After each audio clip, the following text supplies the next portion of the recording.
हरे राम राम राम हरे हरे, हरे कृष्ण कृष्ण कृष्ण हरे हरे, हरे राम राम राम हरे हरे, हरे कृष्ण कृष्ण कृष्ण हरे हरे, हरे राम राम राम हरे हरे, हरे कृष्ण कृष्ण कृष्ण हरे हरे। जय बोलो सिया रामचंद्र भगवान की, बोलो पवन सुत हनुमान की जय। जहाँ राम पदार्पण करते हैं वहाँ सस्य श्यामल अत्यंत प्रेम और वहाँ की प्राकृतिक सुंदरता अत्यंत शोभायमान है। इसी शोभा को देखकर भरत जी हृदय में अत्यंत प्रेम हुआ और जैसे तपस्वी नियम की समाप्ति होने पर तपस्या का फल पाकर सुखी होता है, उसी प्रकार वहाँ का वातावरण था। तब केवट दौड़कर ऊंचे चढ़ गया और भुजा उठाकर भरत जी से कहने लगा, हे नाथ, ये जो पाकर जामुन, आम और तमाल के विशाल वृक्ष दिखाई देते हैं, जिन श्रेष्ठ वृक्षों के बीच में एक सुंदर विशाल बड़ का वृक्ष सुशोभित है, जिसको दिखाकर मन मोहित हो जाता है। उसके पत्ते नीले और सघन और उसमें लाल फल लगे हैं। उसकी घनी छाया सब ऋतुओं में सुख देने वाली है। मानो ब्रह्मा जी ने परम शोभा को एकत्र करके अंधकार और लालिमामयी राशि सी रच दी है गुसाई। यह वृक्ष नदी के समीप है, जहां श्री राम की पर्णकुटी छाई है। वहां तुलसीदास जी के बहुत से सुंदर वृक्ष, तुलसी जी के बहुत से सुंदर वृक्ष सुशोभित हैं, जो कहीं कहीं सीता जी ने और कहीं लक्ष्मण जी ने लगाए हैं। इसी बड़ की छाया में सीता जी ने अपने कर कमलों से सुंदर वेदी बनाई, जहां सुजान श्री सीता राम जी मुनियों के वृंद समेत बैठकर नित्य शास्त्र, वेद और पुराणों के सब कथा इतिहास सुनते हैं। सखा के वचन सुनकर और वृक्षों को देखकर भरत जी के नेत्रों में जल उमड़ आया। दोनों भाई प्रणाम करते हुए चले। उनके प्रेम का वर्णन करने में सरस्वती जी भी सकुचाती हैं। श्री राम जी के चरण चिन्ह देखकर दोनों भाई ऐसे हर्षित होते हैं मानो दरिद्र पारस पा गया हो। वहाँ की रज को मस्तक पर रखकर हृदय में और नेत्रों में लगाते हैं और श्री रघुनाथ जी के मिलने के समान सुख पाते हैं। भरत जी की अत्यंत अनिर्वचनीय दशा देखकर वन के पशु, पक्षी और जड़ वृक्षादि जीव प्रेम में मग्न हो गए। पशु पक्षी और जड़ जीव भी प्रेम में मग्न हो गए। प्रेम के विशेष वश होने से सखा निषाद राज को भी रास्ता भूल गया। तब देवता सुंदर रास्ता बतलाकर फूल बरसाने लगे। भरत के प्रेम की इस स्थिति को देखकर सिद्ध और साधक लोग भी अनुराग से भर गए और उनके स्वाभाविक प्रेम की प्रशंसा करने लगे कि यदि इस पृथ्वी तल पर भरत का जन्म ना होता तो जड़ को चेतन और चेतन को जड़ कौन करता।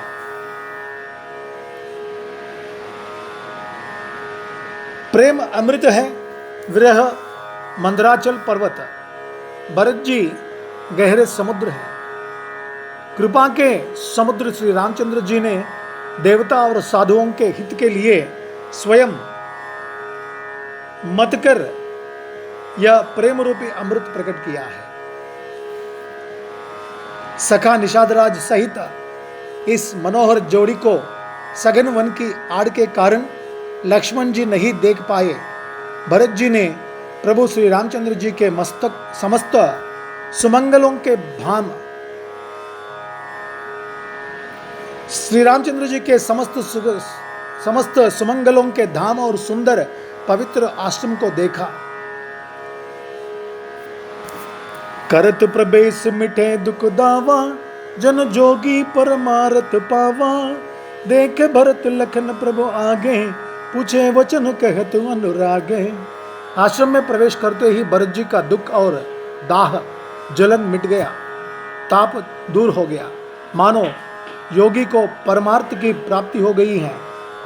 भरत जी ने देखा कि लक्ष्मण जी प्रभु के आगे खड़े हैं और पूछे हुए वचन प्रेम पूर्वक कह रहे हैं।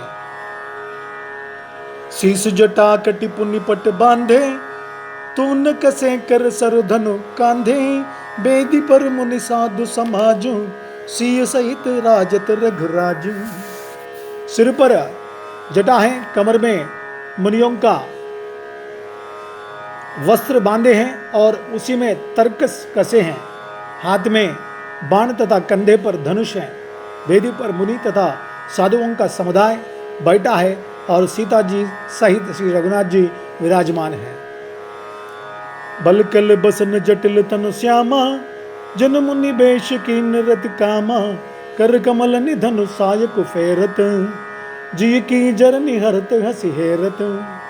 श्री राम जी के वलकल वस्त्र हैं, जटा धारण किए हैं, श्याम शरीर हैं, मानो रति और कामदेव ने मुनि का वेश धारण किया हो। श्री राम जी अपने कर कमलों से धनुष बाण फेर रहे हैं और हंसकर देखते ही जी की जलन हर लेते हैं। अर्थात जिसकी ओर भी एक बार हंसकर देख लेते हैं, उसी को परम आनंद और शांति मिल जाती है। लसत मंजु मुनि मंडली, मज्जुसी रघुचंद। ज्ञान सभा जन तन धरे, भगति सच्चिदानंद। सुंदर मुनि मंडल की बीच में सीता जी और रघुकुल चंद्र श्री रामचंद्र जी ऐसे सुशोभित हो रहे हैं, मानो जानकी सभा में साक्षात भक्ति और सच्चिदानंद शरीर धारण करके विराजमान है। छोटे भाई शत्रुघ्न और सखा निषादराज समेत भरत जी का मन मग्न हो रहा है। हर्ष, शोक, सुख, दुख आदि सब भूल गए। हे नाथ रक्षा कीजिए, हे गुसाई रक्षा कीजिए। ऐसा कहकर वे पृथ्वी पर दंड की तरह गिर पड़े। प्रेम भरे वचनों से लक्ष्मण जी ने पहचान लिया और मन में जान लिया कि भरत जी प्रणाम कर रहे हैं। वे श्री राम जी की ओर मुंह किए खड़े थे। भरत जी पीठ पीछे थे, इसे उन्होंने देखा नहीं। अब इस ओर तो भाई भरत जी का सरस प्रेम और उधर स्वामी श्री रामचंद्र जी की सेवा की प्रबल परवशता। मिली न जाई नहीं गुदरत बनई, सुख भी लखन मन की गति भनई। रहे राख सेवा पर भारू, चढ़ी चंग जनु खेंच खिलारू। ना तो क्षण भर के लिए भी सेवा से पृथक होकर मिलते ही बनता है और ना छोड़ते हैं। उपेक्षा करते ही कोई श्रेष्ठ कवि ही लक्ष्मण जी के चित्त की इस गति यानी कि दुविधा का वर्णन कर सकता है। वे सेवा पर भार रखकर रह गए, मानो चढ़ी हुई पतंग को खिलाड़ी खींच रहा। कहत सब प्रेम नाई महिमाता, भरत प्रणाम करत रघुनाता। उठे राम सुनि प्रेम अधीरा, कहु पट कहु निशंग धनु तीरा। लक्ष्मण जी ने प्रेम सहित पृथ्वी पर मस्तक नवाकर कहा, हे रघुनाथ जी, भरत जी प्रणाम कर रहे हैं। यह सुनते ही श्री रघुनाथ जी प्रेम में अधीर होकर उठे। कहीं वस्त्र गिरा, कहीं तरकस, कहीं धनुष और कहीं बाण। बरबस लिए उठाई उर लाए कृपा निधान। भरत राम की मिलनी लकी, बिसरे सब ही अपान। कृपा निधान श्री रामचंद्र जी ने उनको जबरदस्ती उठाकर हृदय से लगा लिया। भरत जी और श्री राम जी के मिलने की रीति को देखकर सबको अपनी सुध भूल गई। मिलन की प्रीति कैसे बखानी जाए, वह तो कवि कुल के लिए कर्म मन वाणी तीनों से अगम है। दोनों भाई भरत जी और श्री राम जी मन बुद्धि चित्त और अहंकार को भुलाकर परम प्रेम से पूर्ण हो रहे हैं। सब कुछ भूल गए हैं। जो एक दूसरे के प्रति भावना होती है, अगर अन्य वह कोई होता तो वैसा ही होता था, लेकिन यहाँ पर तो सब कुछ भूलकर, मन बुद्धि चित्त और अहंकार को भूलकर परम प्रेम से दोनों भाई भरत जी और श्री राम जी प्रेम से पूर्ण हो रहे हैं। कहिए उस श्रेष्ठ प्रेम को कौन प्रकट करे? कवि की बुद्धि किसकी छाया का अनुसरण करे? कवि को तो अक्षर और अर्थ का ही सच्चा बल है। नट ताल की पति के अनुसार ही नाचता है। भरत जी और रघुनाथ जी का प्रेम अगम्य है। जहां ब्रह्मा विष्णु और महादेव का भी मन नहीं जा सकता, उस प्रेम को मैं कुबुद्धि किस प्रकार कहूं? भला गांडर की तांत से भी कहीं सुंदर राग बच सकता है? तालाबों और झीलों में एक तरह की घास होती है, उसे गांडर कहते हैं। उससे कोई सुंदर राग छेड़ सकते क्या? नहीं हो सकता है। भरत जी और श्री रामचंद्र जी के मिलने का ढंग देखकर देवता भयभीत हो गए। उनकी दुख दुखी धड़कने लगी। देवगुरु बृहस्पति जी ने समझाया, तब कहीं वे मूर्ख चेते और फूल बरसाकर प्रशंसा करने लगे। देवता के मन में शंका उत्पन्न हो गई कि ये दोनों फिर अयोध्या लौट जाएंगे क्या?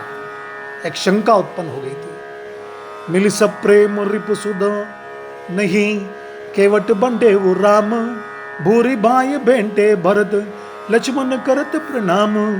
फिर श्री राम जी प्रेम के साथ शत्रुघ्न से मिलकर तब केवट निषाद राज से मिले। प्रणाम करते हुए लक्ष्मण जी से भरत जी बड़े ही प्रेम से मिले। तब लक्ष्मण जी ललक कर बड़ी उमंग के साथ छोटे भाई शत्रुघ्न से मिले। फिर उन्होंने निषाद राज को हृदय से लगा लिया। फिर भरत शत्रुघ्न दोनों भाइयों ने मुनियों को प्रणाम किया और इच्छित आशीर्वाद पाकर वे आनंदित हुए, प्रसन्न हो गए। सानुज भरत उमगी अनुरागा, धरि सिर से पद पद्म परागा, पुनि पुनि करत प्रणाम उठाए, सिर कर कमल पर से बैठाए। छोटे भाई शत्रुघ्न सहित भरत जी प्रेम में उमंग कर सीता जी के चरण कमलों की रज सिर पर धारण कर बार बार प्रणाम करने लगे। सीता जी ने उन्हें उठाकर उनके सिर को अपने कर कमल से स्पर्श कर उन दोनों को बैठाया। सीता जी ने मन ही मन आशीर्वाद दिया, क्योंकि वे स्नेह में मग्न हैं। उन्हें देह को सुध बुध नहीं है। सीता जी को सब प्रकार से अपने अनुकूल देखकर भरत जी सोच रहित हो गए और उनके हृदय का कल्पित भय जाता रहा। उसे कल्पना थी एक प्रकार की, सीता जी भाभी क्या बोलेगी यह सोचकर, लेकिन वहाँ कुछ और देखा और वह भय दूर होता गया और उनके हृदय का कल्पित भय जाता रहा। जरा हल्का सा महसूस करने लगा अपने आप को। उस समय ना तो कोई कुछ कहता है ना कोई कुछ पूछता है। मन प्रेम से परिपूर्ण है। वह अपनी गति से खाली है, अर्थात संकल्प विकल्प और चांचल्य से शून्य है। उस अवसर पर केवट निषादराज धीरज धर और हाथ जोड़कर प्रणाम करके विनती करने लगा। नाथ सात मुनि नाथ के मातु सकल पुर लोग, सेवक से नपु सचिव सब आए विकल वियोग। हे नाथ, मुनिनाथ वशिष्ठ जी के साथ सब माताएं, नगर निवासी, सेवक, सेनापति, मंत्री सब आपके वियोग से व्याकुल होकर आए हैं। निषादराज बोल रहे थे, ये सब आए बोलकर सब लोग भूल गए। दोनों भरत और शत्रुघ्न दोनों भूल गए भैया के प्रेम में मग्न होकर। लेकिन निषादराज को मालूम था वे उन लोगों को वहां पर छोड़ के पीछे छोड़कर आए थे और ये यहां पर बैठ गए। उनको याद दिला रहे थे निषादराज। गुरु का आगमन सुनकर शील के समुद्र श्री रामचंद्र जी ने सीता जी के पास शत्रुघ्न जी को रख दिया और वे परम धीर धर्म धुरंधर दीन दयालु श्री रामचंद्र जी उसी समय वेग के साथ चल पड़े। गुरु जी के दर्शन करके लक्ष्मण जी सहित प्रभु श्री रामचंद्र जी प्रेम में भर गए और दंडवत प्रणाम करने लगे। मुनि श्रेष्ठ वशिष्ठ जी ने दौड़कर उन्हें हृदय से लगा लिया और प्रेम में उमंग कर वे दोनों भाइयों से मिले। फिर प्रेम से पुलकित होकर केवट ने अपना नाम लेकर दूर से ही वशिष्ठ जी को दंडवत प्रणाम किया। ऋषि वशिष्ठ जी ने राम सखा जानकर उसको जबरदस्ती हृदय से लगा लिया, मानो जमीन पर लौटते हुए प्रेम को समेट लिया हो। श्री रघुनाथ जी की भक्ति सुंदर मंगलों का मूल है, इस प्रकार कहकर सराहना करते हुए देवता आकाश से फूल बरसाने लगे। वे कहने लगे, जगत में इसके समान सर्वथा नीच कोई नहीं और वशिष्ठ जी के समान बड़ा कौन है। जिस निषाद को देखकर मुनिराज वशिष्ठ जी लक्ष्मण जी से भी अधिक उससे आनंदित होकर मिले, यह सब सीतापति श्री रामचंद्र जी के भजन का प्रत्यक्ष प्रताप और प्रभाव है। दया की खान सुजान भगवान श्री राम जी ने सब लोगों को दुखी मिलने के लिए व्याकुल जानकर तब जो जिस भाव से मिलने का अभिलाषी था उस प्रकार का रुख रखते हुए उसकी रुचि के अनुसार उन्होंने लक्ष्मण जी सहित पल भर में सब किसी से मिलकर उनके दुख और कठिन संताप को दूर कर दिया। श्री रामचंद्र जी के लिए यह कोई बड़ी बात नहीं है। जैसे करोड़ों घड़ों में एक ही सूर्य की छाया एक साथ ही दिखती है, प्रतिबिंब यानी कि अलग अलग छाया एक साथ एक ही बार दिखाई देती है। समस्त पुरवासी प्रेम में उमंग कर केवट से मिलकर भाग्य की सराहना करते हैं। श्री रामचंद्र जी ने सब माताओं को दुखी देखा, मानो सुंदर लताओं की पंक्तियों को पाला मार गया हो। सबसे पहले राम जी कैकेयी से मिले और अपने सरल स्वभाव तथा भक्ति से उसकी बुद्धि को तर कर दिया। फिर चरणों में गिरकर काल कर्म और विधाता के सिर दोष मंडकर श्री राम जी ने उनको सांत्वना दी। पहले कैकेयी से मिले, उनके चरणों पर सर नवाकर उन्हें सांत्वना दिया। फिर श्री रघुनाथ जी सब माताओं से मिले, उन्होंने सबको समझा बुझाकर संतोष कराया कि हे माता, जगत ईश्वर के अधीन है, किसी को दोष नहीं देना चाहिए। फिर दोनों भाइयों ने ब्राह्मणों की स्त्रियों सहित जो भरत जी के साथ आई थी, गुरु जी की पत्नी अरुंधति जी के चरणों की वंदना की और उन सब का गंगा जी तथा गौरी जी के समान सम्मान किया। वे सब आनंदित होकर कोमल वाणी से आशीर्वाद देने लगी। तब दोनों भाई पैर पकड़कर सुमित्रा जी की गोद में जा छिपटे, मानो किसी अत्यंत दरिद्र को संपत्ति से भेंट हो गई हो। फिर दोनों भाई माता कौशल्या जी के चरणों में गिर पड़े। प्रेम के मारे उनके सारे अंग शिथिल हो गए, टूट गए, अति प्रेम के कारण। अति अनुराग अम्ब उरलाये, नयन स्नेह सलिल उनवाये, ते ही अवसर कर हर्ष विषादु, किमि कभी कहे मूक जिम स्वादु। बड़े ही स्नेह से माता ने उन्हें हृदय से लगा लिया और नेत्रों से बहे हुए प्रेमाश्रुओं के जल से उन्हें नहला दिया। उस समय के हर्ष और विषाद को कभी कैसे कहे, जैसे गूंगा स्वाद को कैसे बतावे। वह प्रेम में रम गए थे तीनों भी, राम लक्ष्मण और कौशल्या जी। और कौशल्या जी दोनों को अपने गोद में बिठा ली और उन्हें अपने आंसुओं से अभिषिक्त करा दी। उस प्रेम को देखकर कौन गूंगा उस स्वाद को बताएगा। गूंगा कहीं बात कर सकता क्या? नहीं कर सकता है। तो फिर किस प्रकार से उस प्रेम दृश्य को माँ और दोनों पुत्रों का दृश्य को किस प्रकार से वर्णन किया जाए, ये समझ में नहीं आ रहा था। मिली जननी ही सानुज रघुराऊ, गुरु सन कहेऊ के धारी हो पाऊ, पुरजन पाई मुनीस नियोग, जल तल तकी तकी उतरे वो लोग। श्री रघुनाथ जी ने छोटे भाई लक्ष्मण जी सहित माता कौशल्या से मिलकर गुरु से कहा कि आश्रम पर पधारिए। तदनंतर मुनीश्वर वशिष्ठ जी की आज्ञा पाकर अयोध्यावासी सब लोग जल और थल का सुभीता देख देख कर उतर गए। महिषुर मंत्री मातु गुरु गने लोग लिए साथ, पावन आश्रम गवन किय भरत लखन रघुनाथ। ब्राह्मण, मंत्री, माताएं और गुरु आदि गिने चुने लोगों को साथ लिए हुए भरत जी, लक्ष्मण जी और श्री रघुनाथ जी पवित्र आश्रम को चले।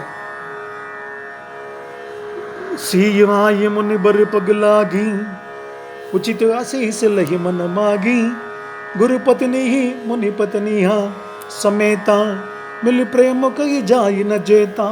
सीता जी आकर मुनिश्रेष्ठ वशिष्ठ जी के चरणों में लगी और उन्होंने मन मांगी उचित आशीष पाई। फिर मुनियों की स्त्रियों सहित गुरुपत्नी अरुंधति जी से मिली। उनका जितना प्रेम था वह कहा नहीं जाता। बंदी बंदी पगसिय सब ही के, आशीर्वचन लहे प्रिय जी के, सासु सकल जब सिय निहारी, मुदे नयन सघमी सुकुमारी। सीता जी ने सभी के चरणों की अलग अलग वंदना करके अपने हृदय को प्रिय यानी कि अनुकूल लगने वाले आशीर्वाद पाए। जब सुकुमारी सीता जी ने सब सांसुओं को देखा तब उन्होंने सहम कर अपनी आंखें बंद कर ली। परी बदिक बस मन हुमराली, काख कीन कर तार कुचाली, तिन सिय निरख निपट दुख पावा, सो सब सही जो दैव सखावा। सांसुओं की बुरी दशा देखकर उन्हें ऐसा प्रतीत हुआ मानो राजहंसनिया बदिक के वश में पड़ गई हो। मन में सोचने लगी कि कुचाली विधाता ने क्या कर डाला है। उन्होंने भी सीता जी को देखकर बड़ा दुख पाया। सोचा जो कुछ दैव सहावे वह सब सहना ही पड़ता है, दैव गति है, जगदीश्वर की इच्छा है, वो तो भुगतना ही हमारा कर्तव्य है, ऐसा सोच रहे थे। जनक सुता तब उर धरि धीरा, नील नलिन लोयन भर नीरा, मिली सकलन सह सुना सिय जाई, ते ही अवसर करुणा महि चाई। तब जानकी जी हृदय में धीरज धरकर नील कमल के समान नेत्रों में जल भरकर सब सांसुओं से जाकर मिली। उस समय पृथ्वी पर करुणा छा गई है, करुणारस दुलक गई है। सीता जी सबके पैरों लग लग कर अत्यंत प्रेम से मिल रही हैं। लागी लागी पग सबनी, सिय भेंटती अति अनुराग, हृदय से सही प्रेम बस रही अहु बरी सुहाग। सीता जी सबके पैरों लग लग कर अत्यंत प्रेम से मिल रही हैं और सब सांसुएं स्नेहवश हृदय से आशीर्वाद दे रही हैं कि तुम सुहाग से बरी रहो, अर्थात सदा सौभाग्यवती रहो। सीता जी और सब रानियां स्नेह के मारे व्याकुल हैं। तब ज्ञानी गुरु ने सबको बैठ जाने के लिए कहा। फिर मुनिनाथ वशिष्ठ जी ने जगत की गति को माइक कहकर, अर्थात जगत मायका है, इसमें कुछ भी नित्य नहीं है, ऐसा कहकर कुछ परमार्थ की कथाएं कही, बातें कही। तदनंतर वशिष्ठ जी ने राजा दशरथ जी के स्वर्गागमन की बात सुनाई, जिसे सुनकर रघुनाथ जी ने दुस्सह दुख पाया और अपने प्रति उनके स्नेह को उनके मरने का कारण विचार कर श्री रघुनाथ धीर धुरंधर अत्यंत व्याकुल हो गए। कुलिस कठोर सुनत कटबानी, बिलपत लखन सी ये सब रानी, शोक विकल गति सकल समाजू, मानहु राजू अकाजू आजू। वज्र के समान कठोर है। कड़वी बाणी सुनकर लक्ष्मण जी, सीता जी और सब रानियां विलाप करने लगी। सारा समाज शोक से अत्यंत व्याकुल हो गया, मानो राजा आज ही मरे हों। ऐसा वातावरण गम में डूब गया। फिर मुनिश्रेष्ठ वशिष्ठ जी ने श्री राम जी को समझाया। तब उन्होंने समाज सहित श्रेष्ठ नदी मंदाकिनी जी में स्नान किया। उस दिन प्रभु श्री रामचंद्र जी ने निर्जल व्रत किया। जब पिताजी के देहावसान की बात सुनी तो वह निर्जल व्रत किया है। मुनि वशिष्ठ जी के कहने पर भी किसी ने जल ग्रहण नहीं किया। भोर भये रघुनंदन ही, जो मुनि आयस दे नहीं। श्रद्धा भगति समेत प्रभु, सो सब सादर किन्ह। दूसरे दिन सवेरा होने पर मुनि वशिष्ठ जी ने श्री रघुनाथ जी को जो जो आज्ञा दी वह सब कार्य प्रभु श्री रामचंद्र जी ने श्रद्धा भक्ति सहित आदर के साथ किया है। करि पितु क्रिया वेद जसि बरनी, भे पुनीत पातक तम तरनी। जासु नाम पावक अगतूला, सुमिरत सकल सुमंगल बोला। वेदों में जैसा कहा गया है उसी के अनुसार पिता की क्रिया करके पाप रूपी अंधकार के नष्ट करने वाले सूर्य रूप श्री रामचंद्र जी शुद्ध हुए, जिनका नाम पाप रूपी रुई के लिए अग्नि है, तुरंत जला डालने के लिए अग्नि है, और जिनका स्मरण मात्र समस्त शुभ मंगलों का मूल है, वे भगवान श्री राम जी शुद्ध हुए। साधुओं की ऐसी सम्मति है कि उनका शुद्ध होना वैसे ही है जैसा तीर्थों के आवाहन से गंगा जी शुद्ध होती है। गंगा जी तो स्वभाव से ही शुद्ध है, और उसको शुद्ध क्या करने का है। राम जी उसी प्रकार, राम जी भी शुद्ध हैं, स्वयं शुद्ध हैं। उनको क्या शुद्धि होने का, उनका नाम लेते ही अन्य लोग शुद्ध हो जाते हैं। वे स्वयं ही शुद्ध है। तो शुद्ध होना वैसा ही है जैसा तीर्थों के आवाहन से गंगा जी शुद्ध होती है। गंगा जी तो स्वभाव से ही शुद्ध हैं। उनमें जिन तीर्थों का आवाहन किया जाता है उल्टे वे ही गंगा जी के संपर्क में आने से शुद्ध हो जाते हैं। इसी प्रकार सच्चिदानंद स्वरूप श्री राम तो नित्य शुद्ध हैं। उनके संसर्ग से कर्म ही शुद्ध हो गए, कर्म ही शुद्ध हो जाते हैं उनके संसर्ग से, उनके संगति में आकर, समझे। और जब शुद्ध हुए 2 दिन बीत गए तब श्री रामचंद्र जी प्रीति के साथ गुरु जी से बोले, नाथ लोग सब निपट दुखारी, कंद मूल फल अम्ब आहारी।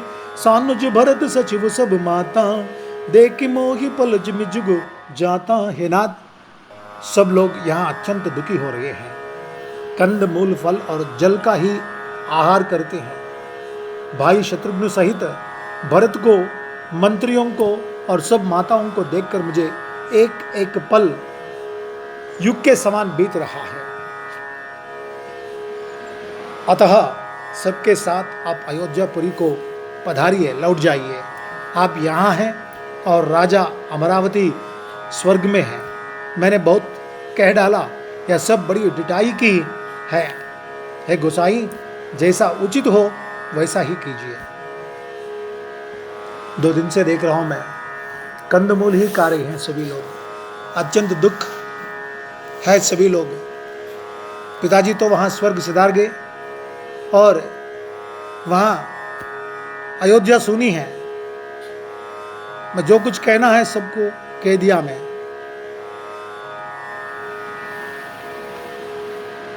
हे मुनि, हे गुरु, आप जैसा उचित हो वैसा ही कीजिए। गुरु जी के चरणों पे सर नवाकर प्रभु श्री राम ने कहा, धर्म से तु करना यतन, कस न कहु अस राम। लोग दुखित दिन दुई दरस, देख लहु विश्राम। हे राम, तुम धर्म के सेतु और दया के धाम हो। तुम भला ऐसा क्यों ना कहो, लोग दुखी हैं, 2 दिन तुम्हारा दर्शन कर शांति लाभ कर ले। श्री राम जी के वचन सुनकर सारा समाज भयभीत हो गया। मानो बीच समुद्र में जहाज डगमगा गया हो। परंतु जब उन्होंने गुरु वशिष्ठ जी की श्रेष्ठ कल्याणमूलक वाणी सुनी तो उस जहाज के लिए मानो हवा अनुकूल हो गई। सब लोग पवित्र पयस्विनी नदी में तीनों समय यानी कि सवेरे, दोपहर और सायंकाल स्नान करते हैं, जिसके दर्शन से ही पापों के समूह नष्ट हो जाते हैं और मंगल मूर्ति श्री रामचंद्र जी को दंडवत प्रणाम कर करके उन्हें नेत्र भर भर कर देखते हैं। सब श्री रामचंद्र जी के पर्वत कामदगिरी और वन को देखने जाते हैं, जहाँ सभी सुख हैं और सभी दुखों का अभाव है। झरने अमृत के समान जल झरते हैं और 3 प्रकार की शीतल, मंद, सुगंध हवा तीनों प्रकार के यानी कि आध्यात्मिक, आधिभौतिक और आधिदैविक तापों को हर लेती हैं। असंख्य जाति के वृक्ष, लताएं और तृण हैं तथा बहुत तरह के फल, फूल और पत्ते हैं। सुंदर शिलाएं हैं। वृक्षों की छाया सुख देने वाली है। वन की शोभा किससे वर्णन की जा सकती है। चित्रकूट इसलिए नाम रखा गया है। चित्रकूट चित्र के समान लगता है। अनेक तरह से चित्र, अत्यंत चित्र, बहुचित्र दिखाई पड़ता है, अत्यंत सुंदर। यानी ये जगत के हर एक ताप, जगत में रहने वाले के हर एक ताप, हर प्रकार के ताप को दूर करने वाला वातावरण चित्रकूट में मिलता है। और राम पदार्पण करे हैं वहां पर, और राम पदार्पण जिस जगह पर करते हैं उस जगह इसी प्रकार रहता है, वातावरण ऐसा अनुकूल हो जाता है। और असंख्य जाति के वृक्ष, लताएं और तृण तथा बहुत तरह के फल, फूल और पत्ते, इनकी शोभा किससे वर्णन की जा सकती है या अननुकूल है, नहीं हो सकता है। तालाबों में कमल खिल रहे हैं, जल के पक्षी कूज रहे हैं, भंवरे गुंजार कर रहे हैं और बहुत रंगों के पक्षी और पशु वन में बैर रहित होकर विहार कर रहे हैं। कोल, किरात और भील आदि वन के रहने वाले लोग पवित्र, सुंदर एवं अमृत के समान स्वादिष्ट मधु, शहद को सुंदर दोने बनाकर और उनमें भर भर कर तथा कंद, मूल, फल और अंकुर आदि की जूड़ियां यानी जूड़ियों को सबको विनय और प्रणाम करके उन चीज़ों के अलग अलग स्वाद, भेद यानी कि प्रकार, गुण और नाम बता बता कर देते हैं। लोग उनका बहुत कीमत देते हैं पर वे नहीं लेते हैं और लौटा देने में श्री राम जी की दुहाई देते हैं। उन्हें एक से बढ़कर एक स्वादिष्ट वस्तु जो उस वन में मिलता है, किसी पुर में, किसी शहर में नहीं मिलता है। ऐसे स्वादिष्ट भोज्य पदार्थ वन में मिलने वाले भोज्य पदार्थों को दे रहे थे और सभी लोग अपनी ओर से कुछ कीमत चुका रहे थे, दान दे रहे थे, लेकिन वे लेते नहीं, वे लौटा देते श्री राम जी की दुहाई देते हुए।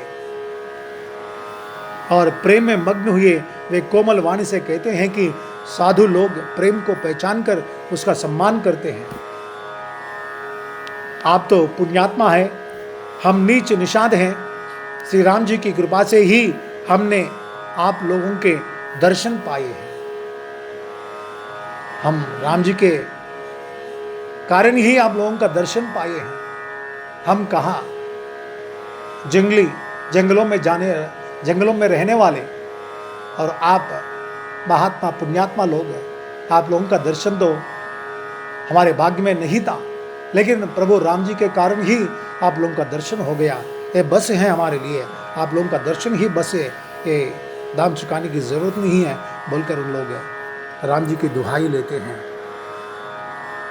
हम लोगों को आपके दर्शन बड़े ही दुर्लभ हैं, जैसे मरुभूमि के लिए गंगा जी की धरा दुर्लभ हैं। कृपालु श्री रामचंद्र जी ने निषाद पर कैसी कृपा की है। जैसे राजा हैं वैसा ही उनके परिवार और प्रजा को भी होना चाहिए।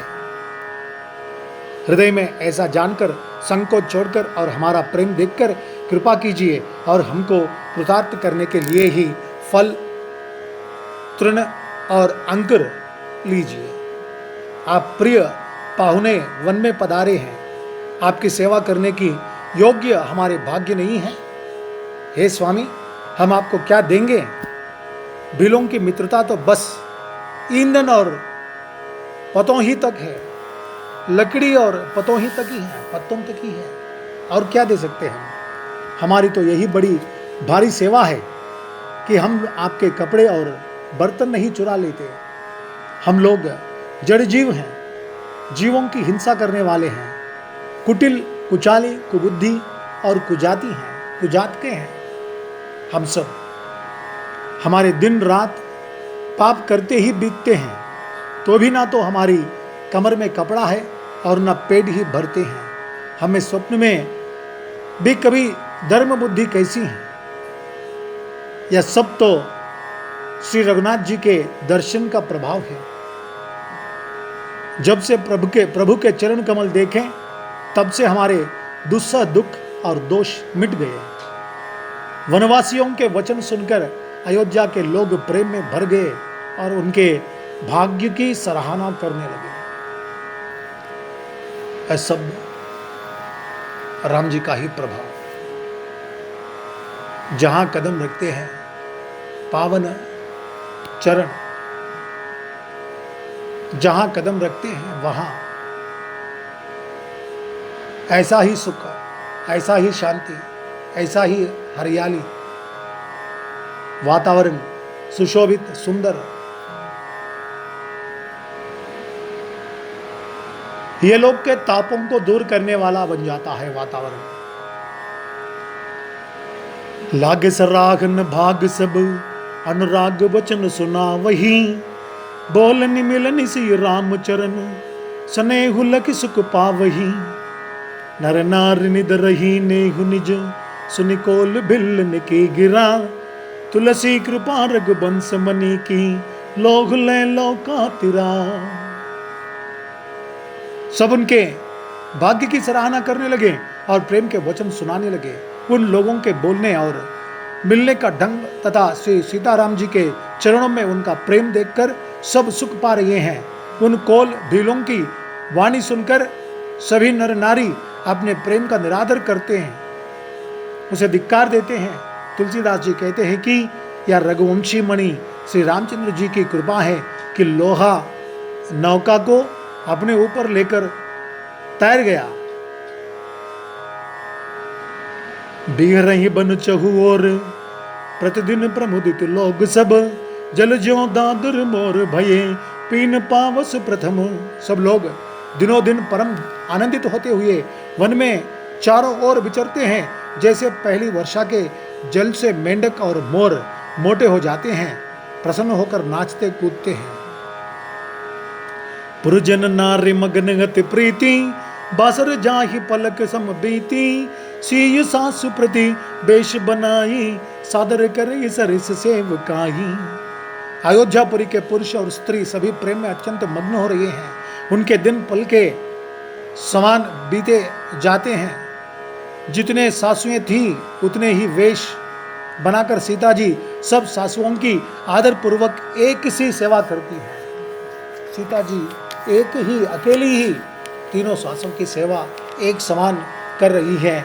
उनको कहीं भान नहीं हो रहा कि ये अलग अलग हमारे से व्यवहार करती हैं, ऐसा नहीं होता है। लखान मरम राम बिन काहू, माया सब सिय माया माहू, सिय सास सेवा बस किन्हीं, तिन्ह लही सुख सिख आशीष दिनहि। श्री रामचंद्र जी के सिवा इस भेद को और किसी ने नहीं जाना। सब माया है, पराशक्ति महामाया। राम जी के नेत्रों की एक इशारे से महामाया सब कुछ कर देती है। केवल राम जी ही देख पा रहे थे सीता जी किस प्रकार से तीनों को एक साथ मिलकर सेवाएं कर रही हैं। ये किसी ने भेद को और किसी ने नहीं जाना। केवल प्रभु श्री रामचंद्र जी ने जाना। सब मायाएं, पराशक्ति महामाया सीता जी की माया में ही है। सीता जी ने सांसुओं को सेवा से वश में कर लिया। उन्होंने सुख पाकर सीख और आशीर्वाद दिए। सीता जी समेत दोनों भाइयों श्री राम और लक्ष्मण को सरल स्वभाव देखकर कुटिल रानी कैकेयी भरपेट पछताई, और जितना पछताना था वह खूब पछताने लगी। वह पृथ्वी तथा यमराज से याचना करती है, किंतु धरती बीच फटकर समा जाने के लिए रास्ता नहीं देती और विधाता मौत नहीं देता। ऐसी सोचती रहती हैं कैकेयी। लोक और वेद में प्रसिद्ध हैं और कवि यानी कि ज्ञानी भी कहते हैं कि जो श्री राम जी से विमुख हैं उन्हें नरक में भी टौर नहीं मिलती है। ज्ञानी भी कहते हैं ऐसा। सबके मन में यह संदेह हो रहा था कि हे विधाता, श्री रामचंद्र जी का अयोध्या जाना होगा या नहीं। भरत जी को ना तो रात को नींद आती है, ना दिन में भूख ही लगती है। वे पवित्र सोच में ऐसे विकल हैं जैसे नीच के कीचड़ में डूबी हुई मछली को जल की कमी से व्याकुलता होती है। भरत जी सोचते हैं कि माता के मिस से काल ने कुचाल की है। जैसे धान के पकते समय ईति का भय आ उपस्थित हो, अब श्री रामचंद्र जी का राज्याभिषेक किस प्रकार हो, मुझे तो एक भी उपाय नहीं सूझ पड़ता। गुरु जी की आज्ञा मानकर तो श्री राम जी अवश्य ही अयोध्या को लौट चलेंगे, परंतु मुनि वशिष्ठ जी तो श्री रामचंद्र जी की रुचि जानकर ही कुछ कहेंगे। अर्थात वे श्री राम जी की रुचि देखे बिना जाने को नहीं कहेंगे। वशिष्ठ जी माता कौशल्या जी के कहने से भी श्री रघुनाथ जी लौट सकते हैं, पर भला श्री राम जी को जन्म देने वाली माता क्या कभी हट करेगी? मुझ सेवक की तो बात ही कितनी है। मोही अनुचर करके तकी बाता, ते ही मह कुसम वो बाम विदाता, जो हट कर उता निपट कुकरम, हर गिरते गुरु सेवक धर्म। मुझ सेवक की तो बात ही कितनी है, उसमें भी समय खराब है। मेरे दिन अच्छे नहीं हैं और विधाता प्रतिकूल हैं। यदि मैं हट करता हूं तो यह घोर कुकर्म अधर्म होगा, क्योंकि सेवक का धर्म शिवजी के पर्वत कैलाश से भी भारी, निभाने में कठिन है। सेवक का धर्म अत्यंत कठिन होता है। एक भी युक्ति भरत जी के मन में न ठहरी। सोचते ही सोचते रात बीत गई। भरत जी प्रातःकाल स्नान करके और प्रभु श्री रामचंद्र जी को सिर नवाकर बैठे ही थे कि ऋषि वशिष्ठ जी ने उनको बुलवा भेजा। गुरुपद कमल प्रणाम करी, बैठे आय सुपाई, विप्र महाजन सचिव सब जुरे सभासद आई। भरत जी गुरु के चरण कमलों में प्रणाम करके आज्ञा पाकर बैठ गए। उसी समय ब्राह्मण, महाजन, मंत्री आदि सभी सभासद आकर जुट गए। श्रेष्ठ मुनि वशिष्ठ जी समयोचित वचन बोले, हे सभासदों, हे सुजान भरत, सुनो। सूर्यकुल के सूर्य महाराज श्री रामचंद्र धर्म धुरंधर और स्वतंत्र भगवान हैं। हे स्वतंत्र हैं। सत्य संध पालक सुत सेतु, राम जन्म जग मंगल हेतु, गुरु पितु मात वचन अनुसारी, खल दल तलन देव हितकारी। वे सत्य प्रतिज्ञा और देव वेद की मर्यादा के रक्षक हैं। श्री राम जी का अवतार ही जगत के कल्याण के लिए हुआ है। वे गुरु, पिता और माता के वचनों के अनुसार चलने वाले हैं। दुष्टों के दल का नाश करने वाले और देवताओं के हितकारी है। नीति प्रीति परमार्थ स्वार्थ, को न राम समझान जथारथ, विधि हरि हरु शशि रविदिशि पाला, माया जीव कर्म कुल काला। नीति, प्रेम, परमार्थ और स्वार्थ को श्री राम जी के समान यथार्थ तत्व से कोई नहीं जानता। सत्य तत्व को कोई और प्राणी नहीं जानता। ब्रह्मा, विष्णु, महादेव, चंद्र, सूर्य, दिक्पाल, माया, जीव सभी कर्म और काल है। अयुप महिप जान लगी प्रभुताई, जोग सिद्ध निगमागम गाई, कर विचार जिय देख कहु नीके, राम रजाई शीस सब के। शेष जी और पृथ्वी एवं पाताल के अन्यान्य राजा आदि जहाँ तक प्रभुता है और योग की सिद्धियाँ जो वेद और शास्त्रों में गाई गई हैं, हृदय में अच्छी तरह विचार कर देखो तो यह स्पष्ट दिखाई देगा कि श्री राम जी की आज्ञा इन सभी के सिर पर है। अर्थात श्री राम जी ही सबके एकमात्र महान महेश्वर है। ऐसे राम जी की आज्ञा इन सभी के सिर पर है। ये सभी लोग राम जी की आज्ञा का पालन करते हैं। ये कोई टुकरा नहीं सकते।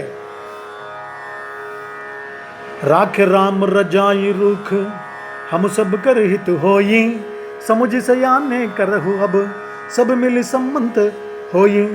अतएव श्री राम जी की आज्ञा और रुख रखने में ही हम सबका हित होगा। इस तत्व और रहस्य को समझकर ही हम व्यवहार करें, इसमें हमारा हित होगा। अब तुम सयाने लोग जो सबको सम्मत हो वही मिलकर करो। श्री राम जी का राज्याभिषेक सबके लिए सुखदायक है।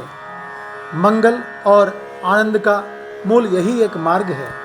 श्री रघुनाथ जी अयोध्या किस प्रकार चले विचार कर कहो, वही उपाय किया जाए। मुनिश्रेष्ठ वशिष्ठ जी की नीति परमार्थ और स्वार्थ लौकिक हित में सनी हुई वाणी सबने आदर पूर्वक सुनी। स्वार्थ यानी कि लौकिक हित, लोक के लिए हित जो होता है भगवान वही करते हैं। भगवान की यह समस्त सृष्टि भगवान की है, भगवान ने बनाया। सृष्टि में कुछ कमी हो गई तो पूरा भी उन्हीं को करना पड़ता है। तो लोककारी कौन करेगा? आदमी करेगा? नहीं करेगा। मुनि करेगा? नहीं करेंगे। जो सृष्टि करता है वही करेगा। सृष्टिकर्ता राम जी है, फिर उन्हीं को करना पड़ेगा। और इसलिए यहां पर स्वार्थ कहा गया, समझे? यह स्वार्थ लोक के हित के लिए जो स्वार्थ कहा गया, इसमें सनी हुई वाणी सबने आदर पूर्वक सुन लिए, पर किसी को कोई उत्तर नहीं आता। सब लोग भोले, विचार शक्ति से रहित हैं, अत्यंत भोले हैं, बहुत इनोसेंट हैं। भोले हो गए तब भरत ने सिर नवाकर हाथ जोड़े और कहा, भानुवंश भय भूप घनेरे, अधिक एक ते एक बडेरे, जन्म हेतु सब कह पितु माता, कर्म शुभाशुभ देय विधाता।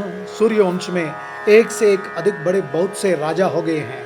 सभी के जन्म के कारण पिता माता होते हैं और शुभ अशुभ कर्मों को और कर्मों का फल विधाता देते हैं। कर्मों को तो विधाता देते हैं और उसका फल भी विधाता ही देते हैं। आपकी आशीष ही एक ऐसी है जो दुखों का दमन करके समस्त कल्याणों को सज देती हैं। यह जगत जानता है, हे स्वामी आप वही हैं जिन्होंने विधाता की गति विधान को भी रोक दिया। आपने जो टेक दी, जो निश्चय कर दिया, उसे कौन ढाल सकता है? अब आप मुझसे उपाय पूछते हैं, यह सब मेरा अभाग्य है। भरत जी के प्रेममय वचनों को सुनकर गुरु जी के हृदय में प्रेम उमड़ आया। आप तो कह दिए हैं, आपकी बात लकीर जैसा है, उस लकीर को कौन पार कर सकता है, लांग कर सकता है?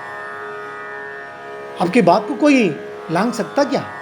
यह नहीं हो सकता है। आपने ऐसा कहकर आप मुझसे फिर से उपाय पूछते हैं, सब मेरा अभाग्य है। भरत जी के इन प्रेम से भरे हुए वचनों को सुनकर गुरु जी के हृदय में प्रेम उमड़ पड़ा। तात बात फुरी राम कृपाही, राम विमुख सिद्धि सपने हुनाही। सकुचौ तात कहत एक बाता, अरद तजहि बुधु सरबस जाता। वे बोले, हे तात, बात सत्य है, पर है राम जी की कृपा से ही। राम विमुख को तो सपने में भी सिद्धि नहीं मिलती। हे तात, मैं एक बात कहने में सकुचाता हूं। बुद्धिमान लोग सर्वस्व जाता देखकर आधा छोड़ दिया करते हैं, आधे की रक्षा के लिए आधा छोड़ दिया करते हैं। समझे? बुद्धिमान लोगों के काम इस प्रकार से होती हैं। तुमह कानन गवन दो भाई, फेरी यही लखन सी घुराई। सुनि सुवचन हर्ष दो भ्राता, भे प्रमोद परिपूर्ण गाता। अतः तुम दोनों भाई भरत और शत्रुघ्न वन को जाओ और लक्ष्मण, सीता और श्री रामचंद्र को लौटा दिया जाए। ये सुंदर वचन सुनकर दोनों भाई हर्षित हो गए। उनके सारे अंग परमानंद से परिपूर्ण हो गए, उनके मन प्रसन्न हो गए, शरीर में तजे तेज सुशोभित हो गया, मानो राजा दशरथ जी उठे हों और श्री रामचंद्र जी राजा हो गए हों। अन्य लोगों को तो इसमें लाभ अधिक और हानि कम प्रतीत हुई, परंतु रानियों को दुख सुख समान ही थे। राम लक्ष्मण वन में रहे या भरत शत्रुघ्न दो पुत्रों का वियोग तो रहेगा ही, या समझकर वे सब रोने लगे। भरत जी कहने लगे, मुनि ने जो कहा वह करने से जगत भर के जीवों को उनकी इच्छित वस्तु देने का फल होगा। 14 वर्ष की कोई अवधि नहीं, मैं जन्म भर वन में वास करूंगा। मेरे लिए इससे बढ़कर और कोई सुख नहीं है। ऐसा कार्य करने के लिए हम तैयार हैं, कह दिया। अंतर्जामी राम सिंह तुम सर्वज्ञ सुजान, जौपुर कहुधा नाथ निज कीजिया वचन प्रवान। श्री रामचंद्र जी और सीता जी हृदय की जानने वाले हैं और आप सर्वज्ञ तथा सुजान हैं। यदि आप यह सत्य कह रहे हैं तो यह नाथ अपने वचनों को प्रमाण कीजिए, उनके अनुसार व्यवस्था कीजिए। ऐसा कह दिया था भरत जी। भरत वचन सुन दे कि सनेहु, सभा सहित मुनि भये विदेहु। भरत महामहिमा जल राशि, मुनि मत ठाढ़ तीर अबलासी। भरत जी के वचन सुनकर और उनका प्रेम देखकर सारी सभा सहित मुनि वशिष्ठ जी विदेह हो गए। देह की सुधि न रही। भरत जी की महान महिमा समुद्र है, मुनि की बुद्धि उसके तट पर अबला स्त्री के समान खड़ी है। वह पार जाना चाहती है, इसके लिए उसने हृदय में उपाय भी ढूंढे, पर उसे पार करने का साधन नाव, जहाज या बेड़ा कुछ भी नहीं पाती। भरत जी की बड़ाई और कौन करेगा? तलैया की सीपी में भी कहीं समुद्र समा सकता है। मुनि वशिष्ठ जी के अंतरात्मा को भरत जी बहुत अच्छे लगे और वे समाज सहित श्री राम जी के पास आए। प्रभु श्री रामचंद्र जी ने प्रणाम कर उत्तम आसन दिया। सब लोग मुनि की आज्ञा मानकर बैठ गए। श्रेष्ठ मुनि देश काल और अवसर के अनुसार विचार करके वचन बोले, हे सर्वज्ञ, हे सुजान, हे धर्म, नीति, गुण और ज्ञान के भंडार राम, सुनिए। आप सबके हृदय के भीतर बसते हैं और सबके भले बुरे भाव को जानते हैं। जिसमें पूर्ववासियों का, माताओं का और भरत का हित हो, वही उपाय बतलाइए। अर्थ लोग कभी विचार कर नहीं कहते। जुआरी को अपना ही दाव सूझता है। मुनि के वचन सुनकर श्री रघुनाथ जी कहने लगे, हे नाथ, उपाय तो आप ही के हाथ है। श्री राम जी फिर उस उपाय को वशिष्ठ जी के, गुरु जी के ही हाथ में रख दिए हैं। आप ही के हाथ में है बोलकर कह दिया। आपका रुख रखने में और आपकी आज्ञा को सत्य कहकर प्रसन्नतापूर्वक पालन करने में ही सबका हित है।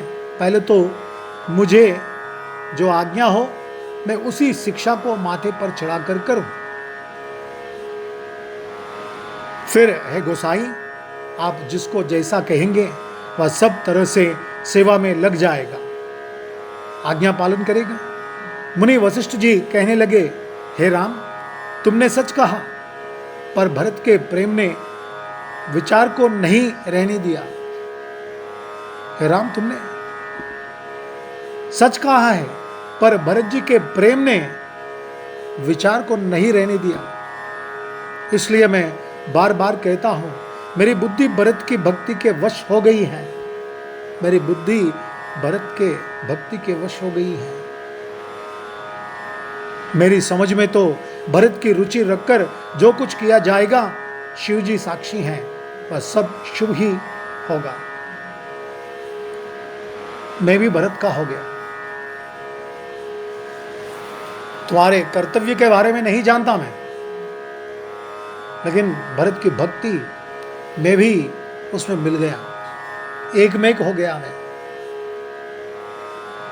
भरत विनय सादर सुनिया, करिय विचार बहोरी, करब साधु मत लोक मत, नृपनय निगम निचोरी। पहले भरत की विनती आदर पूर्वक सुन लीजिए, फिर उस पर विचार कीजिए, तब साधु मत, लोक मत, राजनीति और वेदों का निचोड़ यानी कि सार निकाल कर वैसा ही उसी के अनुसार आप चलिए। भरत जी पर गुरु जी का स्नेह देखकर श्री रामचंद्र जी के हृदय में विशेष आनंद हुआ। भरत जी को धर्म धुरंधर और तन मन वचन से अपना सेवक जानकर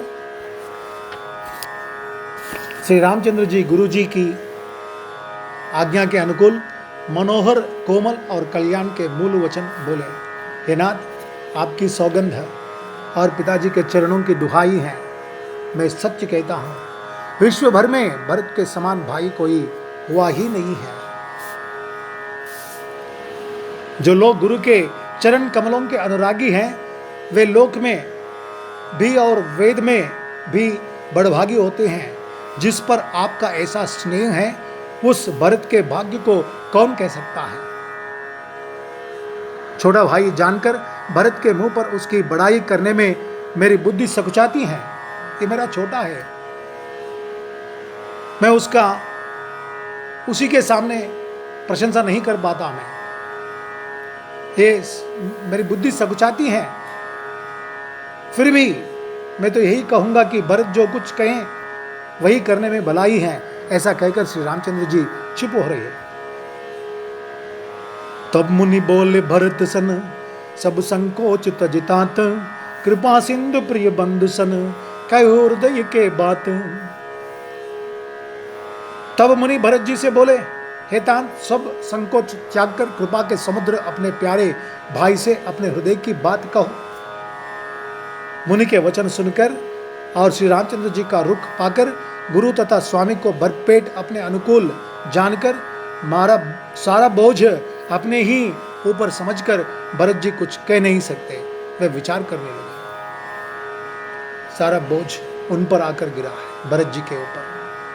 बोझ से दब गए थे और कुछ नहीं कह पा रहे थे भरत जी। शरीर से पुलकित होकर वे सभा में खड़े हो गए। कमल के समान नेत्रों में प्रेमाश्रुओं की बाढ़ आ गई। वे बोले, मेरा कहना तो मुनिनाथ ने ही निभा दिया, इससे अधिक मैं क्या कहूं।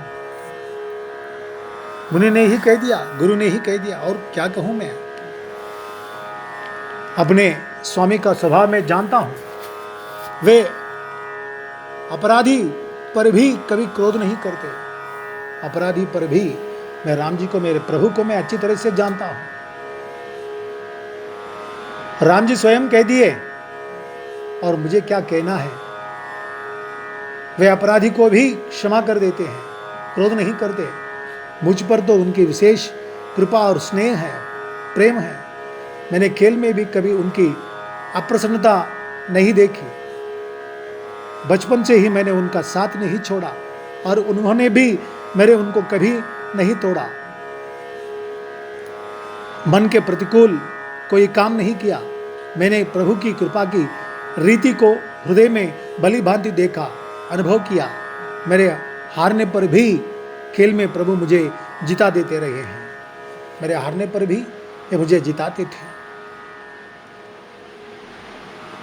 मैंने भी प्रेम और संकोचवश कभी सामने मुंह नहीं खोला। प्रेम के प्यासे मेरे नेत्र आज तक प्रभु के दर्शन से तृप्त नहीं हुए, परंतु विधाता मेरा दुलार न सह सका। उसने नीच माता के बहाने मेरे और स्वामी के बीच अंतर डाल दिया। यह भी कहना आज मुझे शोभा नहीं देता, क्योंकि अपनी समझ से कौन साधु और पवित्र हुआ है। माता नीच है और मैं सदाचारी और साधु हूं, ऐसा हृदय में लाना ही करोड़ दुराचारों के समान है। क्या कोदों की बाली उत्तम धान फल सकती हैं? क्या काली घोंगी मोती उत्पन्न कर सकती हैं? स्वप्न में भी किसी को दोष का लेश भी नहीं है। मेरा अभाग्य ही अथाह समुद्र है। मैंने अपने पापों का परिणाम समझे बिना ही माता को कटु वचन कहकर व्यर्थ ही जलाया, व्यर्थ ही दुख दिया मैं अपने हृदय में सब और खोजकर हार गया। एक ही प्रकार भले ही मेरा भला है, वह यह है कि गुरु महाराज सर्वसमर्थ हैं और श्री सीताराम जी मेरे स्वामी हैं। इसी से परिणाम मुझे अच्छा जान पड़ता है। साधुओं की सभा में गुरुजी और स्वामी के समीप इस पवित्र तीर्थ स्थान में मैं सत्य भाव से कहता हूँ, यह प्रेम है या प्रपंच, छल कपट, झूठ है या सच, इसे सर्वज्ञ मुनि वशिष्ठ जी और अंतर्यामी श्री रघुनाथ जी ही जानते हैं। प्रेम के प्राण को निभाकर महाराज पिताजी का मरना और माता की कुबुद्धि दोनों का सारा संसार साक्षी है। माताएं व्याकुल हैं, वे देखी नहीं जाती। अवधपुरी के नर नारी दुस्सह ताप से जल रहे हैं। मैं ही इन सारे अनर्थों का मूल हूं। यह सुन और समझकर मैंने सब दुख सहा है। श्री रघुनाथ जी लक्ष्मण और सीता जी के साथ मुनियों का सा वेश धारण कर बिना जूते पहने पांव प्यादे पैदल ही वन को चले गए। यह सुनकर शंकर जी साक्षी हैं। इस घाव से भी मैं जीता रह गया। यह सुनने के बाद भी मेरे प्राण नहीं निकल गए। फिर निषाद राज का प्रेम देखकर भी इस वज्र से भी कठोर हृदय में छेद नहीं हुआ या फटा नहीं।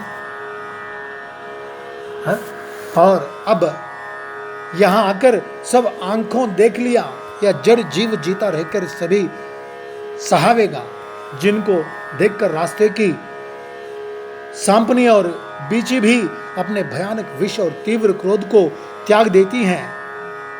वे ही श्री रघुनंदन लक्ष्मण और सीता, जिसको शत्रु जान पड़े, उस कैकेयी के पुत्र मुझको छोड़कर दैव दुस्सह दुख और किसे सुहावेगा। अत्यंत व्याकुल तथा दुख, प्रेम, विनय और नीति में सनी हुई भरत जी की श्रेष्ठ वाणी सुनकर सब लोग शोक में मग्न हो गए। सारी सभा में विषाद छा गया, मानो कमल के वन पर पाला पड़ गया हो। सभा में खड़े होकर भरत जी इन बातों को कह रहे थे। उनके कमल नेत्रों से, कमल रूपी नयनों से आंसू बहने लगे थे और एक कहते समय इन्हें सुनकर सभी के आंखों में भी अश्रु बहने लगी, धारा बनकर बहने लगी। तब ज्ञानी मुनि वशिष्ठ जी ने अनेक प्रकार की पुरानी ऐतिहासिक कथाएं कहकर भरत जी का समाधान किया। फिर सूर्य कुल रूपी कुमुदवन के प्रफुल्लित करने वाले चंद्रमा श्री रघुनंदन उचित वचन बोले। श्री राम जी उचित वचन बोले, हे तात, तुम अपने हृदय में व्यर्थ ही ग्लानि करते हो। जीव की गति को ईश्वर के अधीन जाना ईश्वर के अधीन जानो, ईश्वर के वश में ही रहते हैं ऐसा जानो। जीव की गति मेरे मत में भूत भविष्य वर्तमान तीनों कालों और स्वर्ग पृथ्वी और पाताल तीनों लोकों के सब पुण्यात्मा पुरुष तुमसे नीच हैं। तुमसे अच्छे और कोई नहीं है, ऐसा कह दिया है राम जी ने। हृदय में भी तुम पर कुटिलता का आरोप करने से यह लोक बिगड़ जाता है और परलोक भी नष्ट हो जाता है। माता कैकेयी को तो वे ही मूर्ख दोष देते हैं जिन्होंने गुरु और साधुओं की सभा का सेवन नहीं किया। हे भरत, तुम्हारा नाम स्मरण करते ही सब पाप प्रपंच यानी कि मूर्खता, अज्ञानता और समस्त अमंगलों के समूह मिट जाएंगे तथा इस लोक में सुंदर यश और परलोक में सुख प्राप्त होगा। हे भरत, मैं स्वभाव से ही सत्य कहता हूँ। शिवजी साक्षी हैं, यह पृथ्वी तुम्हारी ही रखी रह रही है। हे तात, तुम व्यर्थ कुतर्क ना करो, वैर और प्रेम छिपाए नहीं छिपते हैं।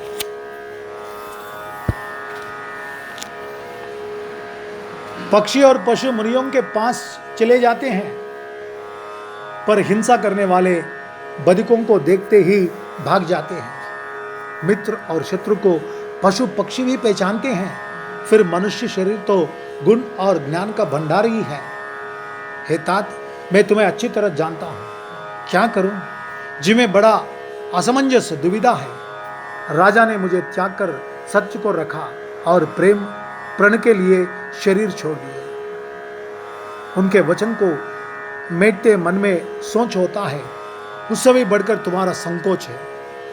उस पर भी गुरुजी ने मुझे आज्ञा दी है, इसलिए अब तुम जो कुछ कहो अवश्य ही मैं वही करना चाहता हूं, ऐसा राम जी ने कहा। तो मन को प्रसन्न कर और संकोच को त्याग कर जो कुछ कहो मैं आज वही करूं। सत्य प्रतिज्ञ रघुकुल श्रेष्ठ श्री राम जी का यह वचन सुनकर सारा समाज सुखी हो गया। राम जी के इन वचनों को सुनकर सारा समाज सुखी हो गया। देवगणों सहित देवराज इंद्र भयभीत होकर सोचने लगे कि अब बना बनाया काम बिगड़ना ही चाहता है, कुछ उपाय करते नहीं बनता। तब वे सब मन ही मन श्री राम जी की शरण गए, मन ही मन श्री राम जी के शरण में चले गए सभी देवता। इंद्र ने देख लिया बनता बिगड़ता काम, बनाया हुआ काम बिगड़ गया, अरे कैसा है? तो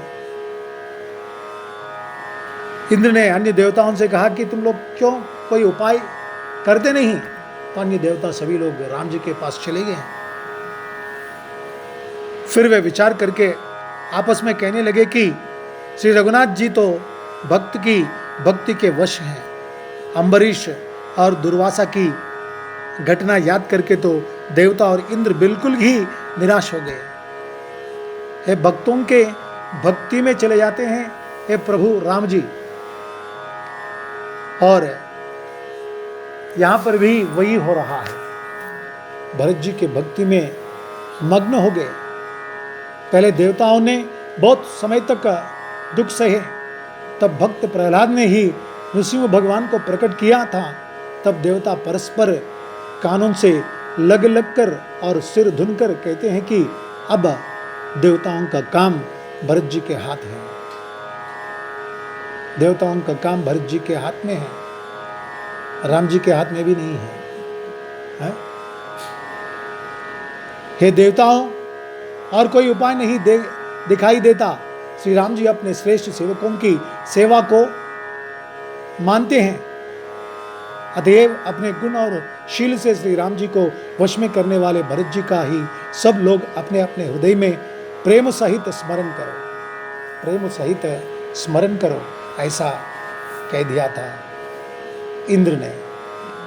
देवता लोग ऐसा एक कार्य बना रहे थे राम भरत जी को मनाने के लिए।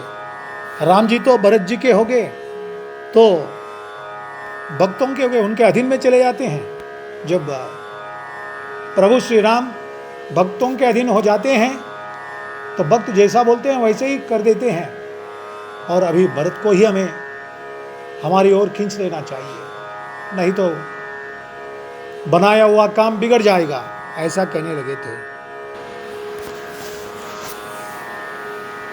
इस तरह इंद्र सभी देवताओं से कहने लगे, अपने गुण और शील से श्री राम जी को वश में करने वाले भरत जी का ही सब लोग अपने अपने हृदय में प्रेम सहित स्मरण करो। देवताओं का मत सुनकर देवगुरु बृहस्पति जी ने कहा, अच्छा विचार किया, तुम्हारे बड़े भाग्य हैं। भरत जी के चरणों का प्रेम जगत में समस्त शुभ मंगलों का मूल है। सीतानाथ श्री राम जी के सेवक की सेवा सैकड़ों कामधेनुओं के समान सुंदर है। तुम्हारे मन में भरत जी की भक्ति आई है तो अब सोच छोड़ दो। विधाता ने बात बना दी।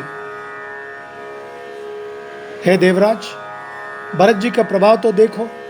श्री रघुनाथ जी सहज स्वभाव से ही उनके पूर्ण रूप से वश में हैं। हे देवताओं, भरत जी को श्री रामचंद्र जी की परछाई की भांति उनका अनुसरण करने वाला जानकर मन स्थिर करो, डर की बात नहीं है। देवगुरु बृहस्पति जी और देवताओं की सम्मति और उनका सोच सुनकर अंतर्यामी प्रभु श्री राम जी को संकोच हुआ। भरत जी ने अपने मन में सब बोझ अपने ही सिर जाना और वे हृदय में करोड़ों प्रकार के अनुमान करने लगे। कई प्रकार से विचार करने लगे। सब तरह से विचार करके अंत में उन्होंने मन में यही निश्चय किया कि श्री राम जी की आज्ञा में ही अपना कल्याण है। उन्होंने अपना प्रण छोड़कर मेरा प्रण रखा। यह कुछ कम कृपा और स्नेह नहीं किया, अर्थात अत्यंत ही अनुग्रह और स्नेह किया है। कीन अनुग्रह अमित गति सब विधि सीता नाथ, करे प्रणाम बोले भरत जोर जलज जुगुहात। श्री जानकीनाथ जी ने सब प्रकार से मुझ पर अत्यंत अपार अनुग्रह किया। तदनंतर भरत जी दोनों कर कमलों को जोड़कर प्रणाम करके बोले, हे स्वामी, हे कृपा के समुद्र, हे अंतर्यामी, अब मैं क्या कहूँ और क्या कहा हूँ। गुरु महाराज को प्रसन्न और स्वामी को अनुकूल जानकर मेरे मलिन मन की कल्पित पीड़ा मिट गई। अप डर डरे उन सोच समूले, रब ही न दोष देव दिशि भूले। मोर अभाग मात कुटिलाई, विधि गति विषम काल कठिनाई। मैं मिथ्या डर से ही डर गया था, मेरे सोच की जड़ ही न थी। दिशा भूल जाने पर हे देव, सूर्य का दोष नहीं है। मेरा दुर्भाग्य, माता की कुटिलता, विधाता की टेढ़ी चाल और काल की कठिनता, इन सब ने मिलकर पैर रोपकर प्रण करके मुझे नष्ट कर दिया था। परंतु शरणागत के रक्षक आपने अपना प्रण निभाया। यह आपकी कोई नई रीति नहीं है, यह लोक और वेदों में प्रकट है, छिपी नहीं है। सारा जगत बुरा हो, किंतु हे स्वामी, केवल एक आप ही भले अनुकूल हो, तो फिर कहिए किसकी भलाई से भला हो सकता। हे देव, आपका स्वभाव कल्प वृक्ष के समान है। वह न कभी किसी के सम्मुख है न विमुख, किसी के अनुकूल है और न किसी के प्रतिकूल है। उस वृक्ष को पहचानकर, उस कल्प वृक्ष को पहचानकर जो उसके पास जाए तो उसकी छाया ही सारी चिंताओं का नाश करने वाली है। राजा, रंक, भले बुरे, जगत में सभी उससे मांगते ही मनचाही वस्तु पाते हैं। गुरु और स्वामी का सब प्रकार से स्नेह देखकर मेरा क्षोभ मिट गया। गुरु और स्वामी श्री राम का सब प्रकार से स्नेह देखकर मेरा क्षोभ जो है, मेरा विषाद जो है, वो मिट गया है। मन में कुछ भी संदेह नहीं रहा। हे दया की खान, अब वही कीजिए जिससे दास के लिए प्रभु के चित्त में भी क्षोभ, किसी प्रकार का विचार ना हो। जो सेवक स्वामी को संकोच में डालकर अपना भला चाहता है, उसकी बुद्धि नीच है। सेवक का हित तो इसी में है कि वह समस्त सुखों और लोभों को छोड़कर स्वामी की सेवा ही करे। तो सेवक का काम यह है, अपने सुखों को छोड़कर स्वामी का सेवा करना, कोई भी हो जाए। तो हे नाथ, आपके लौटने में सभी का स्वार्थ है और आपकी आज्ञा पालन करने में करोड़ों प्रकार से कल्याण है। ये भरत जी ने पहचान लिया। स्वार्थ नाथ फिरे सब ही का, किए रजाय कोटि विदिनी का। यह स्वार्थ परमार्थ सारू, सकल सुकृत फल सुगत सिंगारू। हे नाथ, आपके लौटने में सभी का स्वार्थ है और आपकी आज्ञा पालन करने में करोड़ों प्रकार से कल्याण है। यही स्वार्थ और परमार्थ का सार है, समस्त पुण्यों का फल और संपूर्ण शुभ गतियों का श्रृंगार है। देव एक विनती सुनि मोरी, उचित हो ये तस करब बघोरी। तिलक समाज साज सब आना, करिय सुफल प्रभु जो मन माना। हे देव, आप मेरी एक विनती सुनकर फिर जैसा उचित हो वैसा ही कीजिए। राज तिलक की सब सामग्री सजाकर लाई गई हैं। जो प्रभु का मन माने तो उसे सफल कीजिए। सानुज पटैया मोहि वन, कीजिया सब ही सनात। न तुर फेर यही बंधु दो, ना तो चलो मैं साथ। छोटे भाई शत्रुघ्न समेत मुझे वन में भेज दीजिए और अयोध्या लौटकर सबको सनात कीजिए, नहीं तो किसी तरह भी हे नाथ, लक्ष्मण और शत्रुघ्न दोनों भाइयों को लौटा दीजिए और मैं आपके साथ चलूं। यह प्रस्ताव राम जी के सामने रख दिया भरत जी। अथवा हम तीनों भाई वन चले जाएं और हे श्री रघुनाथ जी, आप श्री सीता जी सहित अयोध्या को लौट आइए। हे दया सागर, जिस प्रकार से प्रभु का मन प्रसन्न हो वही कीजिए। हम तीनों भाई वन में रहेंगे, आप दोनों चले जाइए अयोध्या को वापस।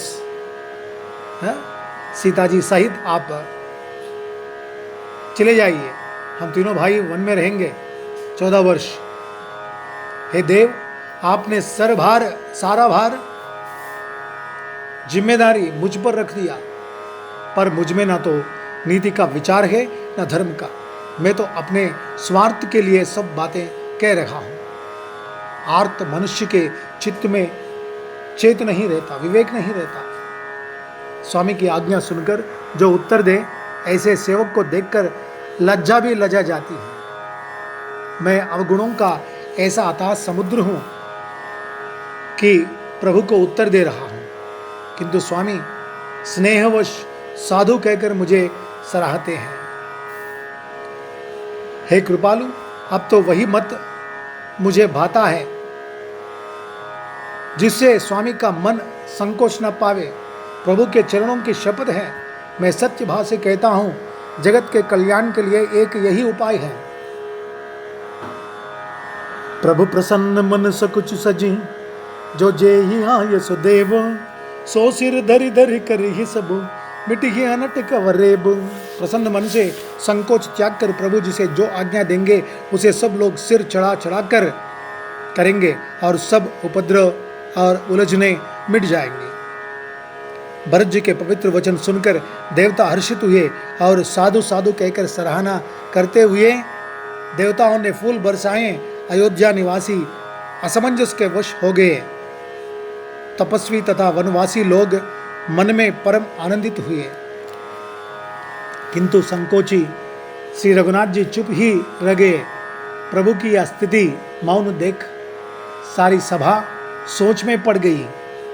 उसी समय जनक जी के दूत आए। यह सुनकर मुनि वशिष्ठ जी ने उन्हें तुरंत बुलवा लिया।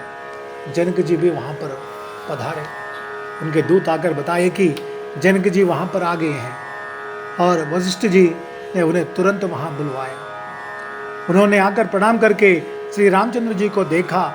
उनका मुनियों का सा वेश देखकर वे बहुत ही दुखी हुए। मुनिश्रेष्ठ वशिष्ठ जी ने दूतों से बात पूछी कि राजा जनक का कुशल समाचार कहो। या मुनि का कुशल प्रश्न सुनकर सकुचाकर पृथ्वी पर मस्तक नवाकर वे श्रेष्ठ दूत हाथ जोड़कर बोले, हे स्वामी, आपका आदर के साथ पूछना यही है गोसाई कुशल का कारण हो गया है। नहीं तो हे नाथ, कुशल क्षेम तो सब कौशलनाथ दशरथ जी के साथ ही चली गई। यूं तो सारा जगत ही अनाथ हो गया, किंतु मिथिला और अवध तो विशेष रूप से अनाथ हो गए। कौशल अयोध्यानाथ की गति, दशरथ जी का मरण सुनकर जनकपुरवासी सभी लोग शोकवश बावले हो गए, सुध बुध भूल गए। उस समय जिन्होंने विदेह को शोकमग्न देखा, उनमें से किसी को ऐसा न लगा कि उनका देहाभिमान रहित नाम सत्य है, क्योंकि देहाभिमान से शून्य पुरुष को शोक कैसा, देहाभिमान नहीं उस पुरुष को शोक कैसा होता। रानी की कुचाल सुनकर राजा जनक जी को कुछ सूझना पड़ा, जैसे मणि के बिना सांप को नहीं सूझता। फिर भरत जी को राज्य और श्री रामचंद्र जी को वनवास सुनकर मिथिलेश्वर जनक जी के हृदय में बड़ा दुख हुआ। राजा ने विद्वानों और मंत्रियों के समाज से पूछा कि विचार कर कहिए, आज इस समय क्या करना उचित है। अयोध्या की दशा समझकर और दोनों प्रकार से असमंजस जानकर चलिए या रहिए। किसी ने कुछ नहीं कहा। तब राजा ने धीरज धर हृदय में विचार कर 4 चतुर गुप्तचर जासूस अयोध्या को भेजे और उनसे कह दिया कि तुम लोग श्री राम जी के प्रति भरत जी के सद्भाव, अच्छे भाव या प्रेम या दुर्भाव, बुरा भाव या विरोध का यथार्थ पता लगाकर जल्दी लौट आना, किसी को तुम्हारा पता न लगने पावे। ऐसा जनक जी ने किया था। और गए अवधचर भरत गति, बूझ दे की करतूती, चले चित्रकूट ही भरत, 4 चले तेरे होती। गुप्तचर अवध को गए और भरत जी का डंग जानकर और उनकी करनी देखकर जैसे ही भरत जी चित्रकूट को चले, वे तिरहुत मिथिला को चल दिए। वे तिरोगमन हो गए, फिर से मिथिला को चले गए। दूतन आए भरत कई करनी, जनक समाज जथामति बरनी, सुनि गुरु परिजन सचिव महीपति, भेसब सोच स्नेह बिकल गति। दूतों ने आकर राजा जनक जी की सभा में भरत जी की करनी का अपनी बुद्धि के अनुसार वर्णन किया। उसे सुनकर गुरु, कुटुंबी, मंत्री और राजा सभी सोच और स्नेह से अत्यंत व्याकुल हो गए। फिर जनक जी ने धीरज धरकर और भरत जी की बड़ाई करके अच्छे योद्धाओं और साहनियों को बुलाया। घर, नगर और देश में रक्षकों को रखकर घोड़े, हाथी, रथ आदि बहुत सी सवारियां सजवाई। वे दुगड़िया मुहूर्त साधकर उसी समय चल पड़े। राजा ने रास्ते में कहीं विश्राम भी नहीं किया। आज ही सवेरे प्रयागराज में स्नान करके चले हैं। जब सब लोग यमुना जी उतरने लगे, तब हे नाथ, हमें कवर लेने को भेजा। उन्होंने ऐसा कहकर पृथ्वी पर सिर नवाया। मुनिश्रेष्ठ वशिष्ठ जी ने कोई 6-7 भीलों को साथ देकर दूतों को तुरंत विदा कर दिया। सुनत जनक आगवान, सब हर्षेव अवध समाज, रघुनंदन ही सकोचु, बड़ सोच बिबस सुरराज। जनक जी का आगमन सुनकर अयोध्या का सारा समाज हर्षित हो गया। श्री राम जी को बड़ा संकोच हुआ और देवराज इंद्र तो विशेष रूप से सोच के वश में हो गए। कुटिल कैकेयी मन ही मन ग्लानि से गली जाती हैं। किससे कहे और किसको दोष दें, और सब नर नारी मन में ऐसा विचार कर प्रसन्न हो रहे हैं कि अच्छा हुआ जनक जी आने से 4 यानी कि कुछ दिन और रहना हो गया। इस तरह वह दिन भी बीत गया। दूसरे दिन प्रातःकाल सब कोई स्नान करने लगे। स्नान करके सब नर नारी गणेश जी, गौरी जी, महादेव जी और सूर्य भगवान की पूजा करते हैं।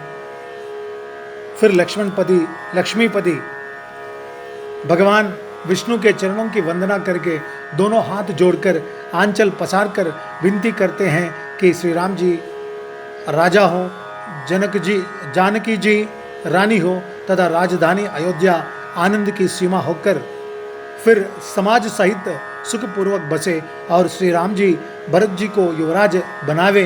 हे देव, इस सुख रूपी अमृत से सींच कर सब किसी को जगत में जीने का लाभ दीजिए।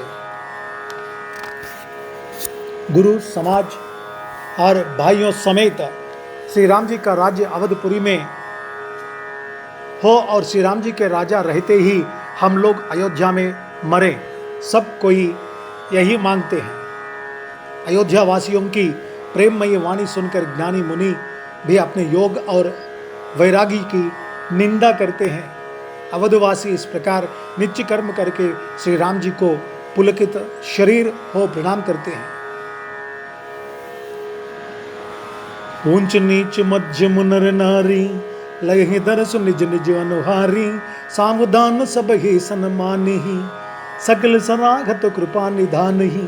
ऊंच नीच और मध्यम सभी श्रेणियों के स्त्री पुरुष अपने अपने भाव के अनुसार श्री राम जी का दर्शन प्राप्त करते हैं। श्री रामचंद्र जी सावधानी के साथ सबका सम्मान करते हैं और सभी कृपा निधान श्री रामचंद्र जी की सराहना करते हैं। श्री राम जी की लड़कपन से ही यह बान है कि वे प्रेम को पहचान कर नीति का पालन करते हैं। श्री रघुनाथ जी शील और संकोच के समुद्र है। वे सुंदर मुख के, सुंदर नेत्र वाले और सरल स्वभाव के हैं। श्री राम जी के गुण समूहों को कहते कहते सब लोग प्रेम में भर गए और अपने भाग्य की सराहना करने लगे कि जगत में हमारे समान पुण्य की बड़ी पूंजी वाले थोड़े ही हैं जिन्हें श्री राम जी अपना करके जानते हैं। उस समय सब लोग प्रेम में मग्न हैं। इतने में ही मिथिलापति जनक जी को आते हुए सुनकर सूर्यकुल रूपी कमल के सूर्य श्री रामचंद्र जी सभा सहित आदर पूर्वक जल्दी से उठ खड़े हुए। भाई, मंत्री, गुरु और पुरवासियों को साथ लेकर श्री रघुनाथ जी आगे जनक जी की अगवानी में चले। जनक जी ने जो ही पर्वत श्रेष्ठ कामदनाथ को देखा, उस पर्वत को देखा, क्यों ही प्रणाम करके उन्होंने रथ छोड़ दिया, पैदल चलना शुरू कर दिया। राम दरस लाल सौ चाहू, पद श्रमले सुकले सुन काहू, मन तह जह रघुबर भय देही, बिन मन तन दुख सुख सुध के ही। श्री राम जी के दर्शन को लालसा, उनके दर्शन की लालसा और उत्साह के कारण किसी को रास्ते की थकावट और क्लेश जरा भी नहीं है। मन तो वहाँ है जहाँ श्री राम और जानकी जी हैं। बिना मन के शरीर के सुख दुख की सुध किसको है। जनक जी इस प्रकार चले आ रहे हैं।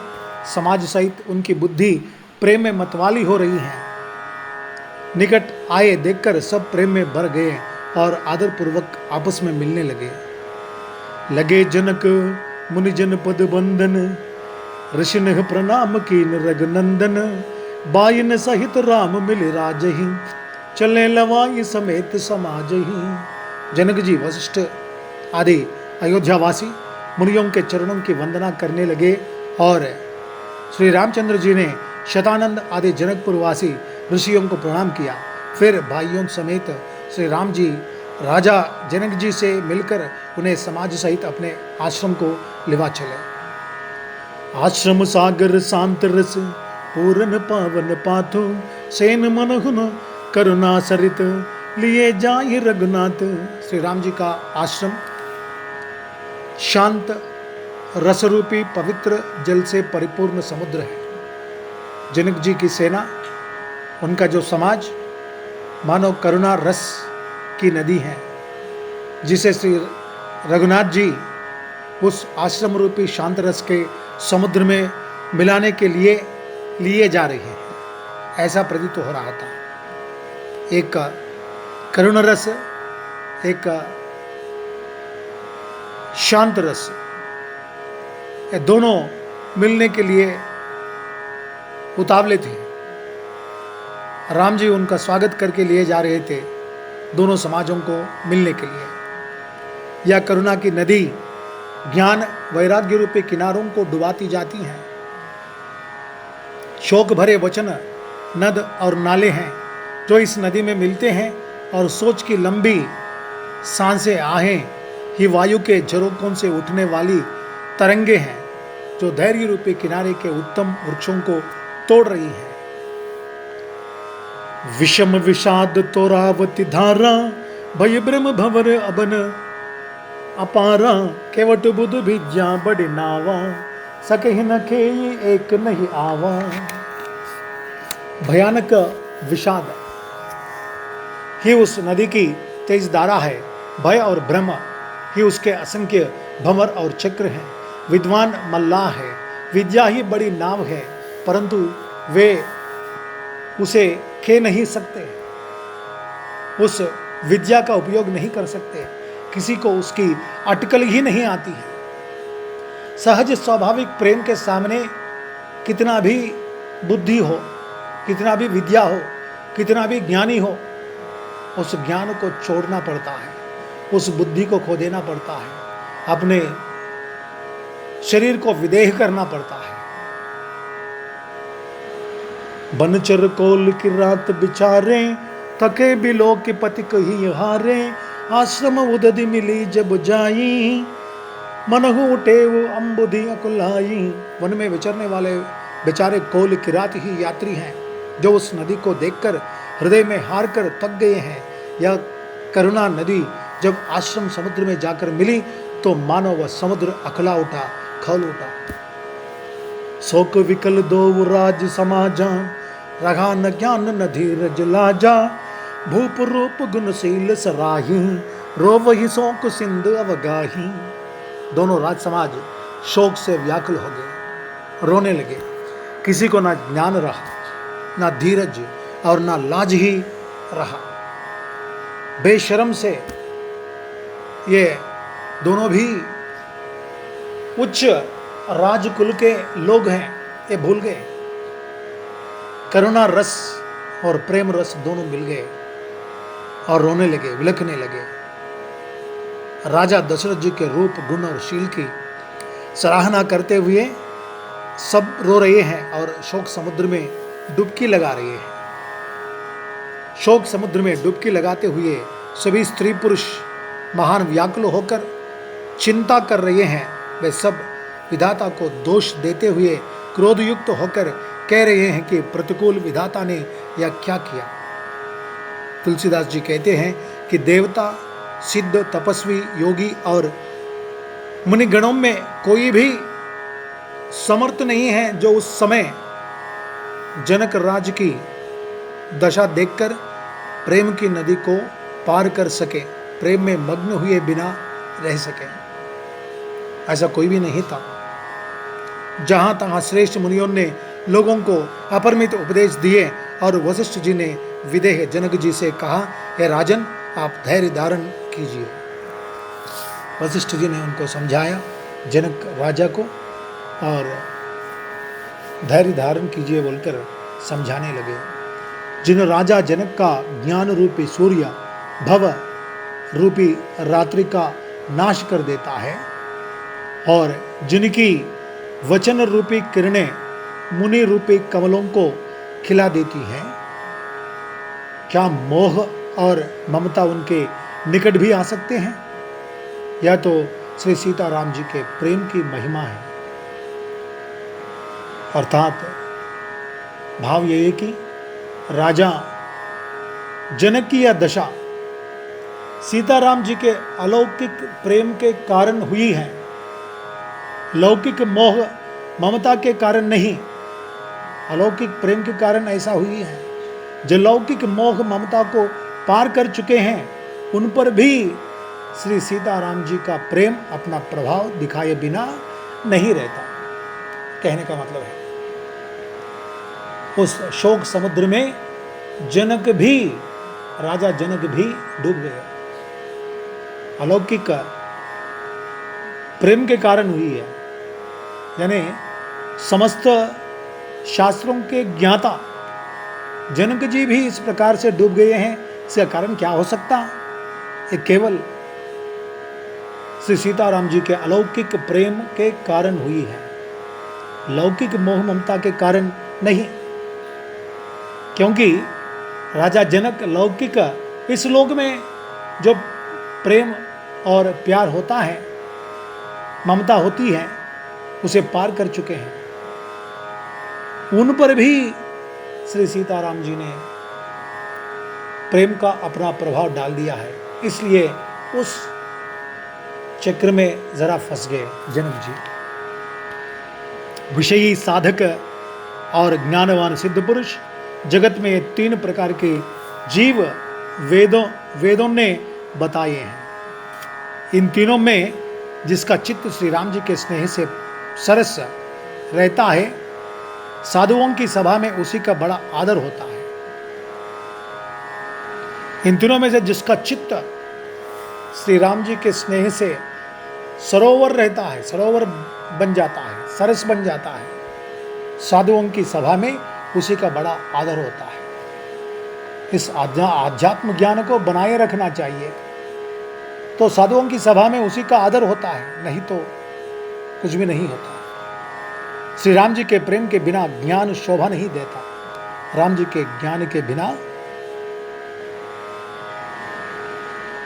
प्रेम के बिना ज्ञान शोभा नहीं देता। राम जी का प्रेम का जिक्र वहां पर होना चाहिए, तभी तो ज्ञान शोभा नहीं देता।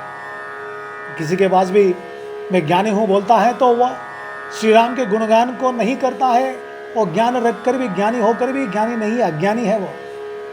राम जी के प्रेम के बारे में, प्रेम तत्व के बारे में बखान करना उनका ज्ञान के लिए एक मणि के समान है।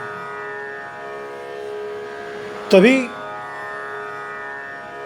मुनि उनके सभा में उसका आदर सत्कार होता है, नहीं तो राम जी का जिक्र नहीं किया, राम जी के प्रेम का जिक्र नहीं किया, वो ज्ञानी नहीं कहलाता। कितना भी बड़ा ज्ञानी क्यों ना हो, और ज्ञानी नहीं कहलाता है।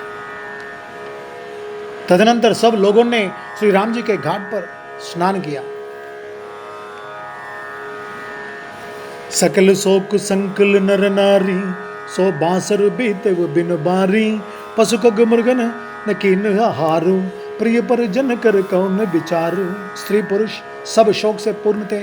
वह दिन बिना ही जल के बीत गया। भोजन की बात तो दूर, किसी ने जल तक नहीं पिया। पशु पक्षी और हिरणों तक ने कुछ आहार नहीं किया। तब प्रियजनों एवं कुटुंबियों का तो विचार ही क्या किया जाए। किसी को सुध ही नहीं रहा। शोक समुद्र में डूबे हुए थे। प्रेम और करुण रस में एक दूसरे डूबे हुए थे। किसी को भान भी नहीं पड़ा कि क्या समय हो गया। जल पीना है, भोजन करना है, इसका सुध ही नहीं रहा। दो समाज निमिराज रघुराज नहाने प्रात, बैठे सब बट बिट पुतर, मन मलिन कृष गात। निमिराज जनक जी और रघुराज रामचंद्र जी तथा दोनों ओर के समाज ने दूसरे दिन सवेरे स्नान किया और सब बड़ के वृक्ष के नीचे जा बैठे। सबके मन उदास और शरीर दुबले हैं। जो दशरथ जी की नगरी अयोध्या के रहने वाले और जो मिथिलापति जनक जी के नगर जनकपुर के रहने वाले ब्राह्मण थे, तथा सूर्यवंश के गुरु वशिष्ठ जी तथा जनक जी के पुरोहित शतानंद जी, जिन्होंने सांसारिक अभ्युदय का मार्ग तथा परमार्थ का मार्ग छान डाला था, वे सब धर्म, नीति, वैराग्य तथा विवेक युक्त अनेकों उपदेश देने लगे। विश्वामित्र जी ने पुरानी कथाएं कह कहकर सारी सभा को सुंदर वाणी से समझाया। तब श्री रघुनाथ जी ने विश्वामित्र जी से कहा कि हे नाथ, कल सब लोग बिना जल पिए ही रह गए थे, अब कुछ आहार करना चाहिए। विश्वामित्र जी ने कहा कि श्री रघुनाथ जी उचित ही कह रहे हैं। ढाई पहर दिन बीत गया। तब की बात कह रहे थे। विश्वामित्र जी इस प्रकार से कुछ इतिहास की कुछ कहानियां सुना रहे थे। सब लोग सुध बुध भूल गए, सुन रहे थे भागवत कथा। अनंत भागवत कथा, यानी कि स्वामी ही अनंत है और स्वामी की कथा अनंत। और श्री रघुनाथ जी उचित ही कह रहे हैं, दाही पैर बीत गया है। विश्वामित्र जी का रुख देखकर तिरहुत राज जनक जी ने कहा, यहां अन्न खाना उचित नहीं है। राजा का सुंदर कथन सबके मन को अच्छा लगा। सब आज्ञा पाकर नहाने चले। सभा में अन्न खाना अच्छा नहीं है, उचित नहीं है, यह जानकर और सब लोग आज्ञा पाकर नहाने चले गए। उसी समय अनेकों प्रकार के बहुत से फल, फूल, पत्ते, मूल आदि बहंगियों और बोझों में भर भर कर वनवासी कोल किरात लोग ले आए। उसी समय लेकर आ गए। श्री रामचंद्र जी की कृपा से सब पर्वत मनचाही वस्तु देने वाले हो गए। वे देखने मात्र से ही दुखों को सर्वथा हर लेते थे। वहाँ के तालाबों, नदियों, वन और पृथ्वी के सभी भागों में मानो आनंद और प्रेम उमड़ रहा है। बेलें और वृक्ष सभी फल और फूलों से युक्त हो गए। पक्षी, पशु और भंवरे अनुकूल बोलने लगे हैं। उस अवसर पर वन में बहुत उत्साह, आनंद था। सब किसी को सुख देने वाली शीतल मंद सुगंध हवा चल रही थी। वन की मनोहरता वर्णन नहीं की जा सकती। मानो पृथ्वी जनक जी की पहुनाई कर रही है। तब जनकपुरवासी सब लोग नहा नहा कर श्री रामचंद्र जी, जनक जी और मुनि की आज्ञा पाकर सुंदर वृक्षों को देख देख कर प्रेम में भरकर जहाँ तहाँ उतरने लगे। पवित्र, सुंदर और अमृत के समान स्वादिष्ट अनेकों प्रकार के पत्ते, फल, मूल और कंद श्री राम जी के गुरु वशिष्ठ जी ने सबके पास बोझे भर भर कर आदरपूर्वक भेजे। तब वे पितर, देवता, अतिथि और गुरु की पूजा करके फलाहार करने लगे। इस प्रकार बहुत ही स्वादिष्ट सुंदर फल को वशिष्ठ जी ने सबके पास भेज रहे थे। तब आदरपूर्वक पितर, देवता, अतिथि और गुरु को पूजा करके फलाहार करने लगे। इस प्रकार 4 दिन बीत गए। श्री रामचंद्र जी को देखकर सभी नर नारी सुखी हैं। दोनों समाजों के मन में ऐसी इच्छा है कि श्री सीताराम जी के बिना लौटना अच्छा नहीं है। दोनों समाज में निर्णय हो गया। सीताराम संग बनवासु, कोटि अमरपुर सरिस सुपासु, परिहरि लखन राम भई देहि, जेहि गरु भाव बाम विदिते ही। श्री सीताराम जी के साथ वन में रहना करोड़ों देवलोकों के निवास के समान सुखदायक है। श्री लक्ष्मण जी, श्री राम जी और श्री जानकी जी को छोड़कर जिसको घर अच्छा लगे, विधाता उसके विपरीत है। जब दैव सबके अनुकूल हो तभी श्री राम जी के पास वन में निवास हो सकता है। मंदाकिनी जी का तीनों समय स्नान और आनंद तथा मंगलों की माला समूह रूप श्री राम का दर्शन और श्री राम जी के कामदनाथ वन और तपस्वियों के स्थानों में घूमना और अमृत के समान कंद मूल फलों का भोजन 14 वर्ष सुख के साथ पल के समान हो जाएंगे, बीत जाएंगे। जाते हुए जान ही ना पड़ेंगे। 14 वर्ष ऐसे ही एक पल में बीत जाएंगे। इनके साथ रहने से अच्छे अच्छे कंदमूल फल मिल रहे हैं और तीनों वक्त स्नान मंदाकिनी में, और क्या चाहिए। ऐसा सोच रहे थे दोनों समाज के लोग। यही सुख जोग न लोग सब, कहीं कहाँ असभाग, सहज सुभाय समाज दुह, रामचरण अनुराग। सब लोग कह रहे हैं कि हम इस सुख के योग्य नहीं हैं, हमारे ऐसे भाग्य कहाँ। दोनों समाजों का श्री रामचंद्र जी के चरणों में सहज स्वभाव से ही प्रेम है। इस प्रकार सब मनोरथ कर रहे हैं। उनके प्रेम युक्त वचन सुनते ही मनों को हर लेते हैं। उसी समय सीता जी की माता श्री सुनैना जी की भेजी हुई दासियाँ, कौशल्या जी आदि के मिलने का सुंदर अवसर देखकर आई हैं। सुनैना जी की भेजी हुई दासियां सुंदर अवसर देखकर आई हैं। उनसे यह सुनकर कि सीता की सब सासुएं इस समय फुर्सत में हैं, जनक राज का निवास उनसे मिलने आया है, कौशल्या जी ने आदर पूर्वक उनका सम्मान किया और समयोचित आसन लाकर दिए। दोनों ओर सबके शील और प्रेम को देखकर और सुनकर कठोर वज्र भी पिघल जाते हैं। शरीर पुलकित और शिथिल है और नेत्रों में शोक और प्रेम के आंसू हैं। सब अपने पैरों के नखों से जमीन कुरेदने और सोचने लगे। सोच में पड़ गए थे सभी लोग, क्या बात छेड़े, किस प्रकार से छेड़े, किसी को पता नहीं चल रहा था। सभी श्री सीता राम जी के प्रेम की मूर्ति सी है, मानो स्वयं करुणा ही बहुत से वेश रूप धारण करके बिसुर रही हैं, दुख कर रही हैं।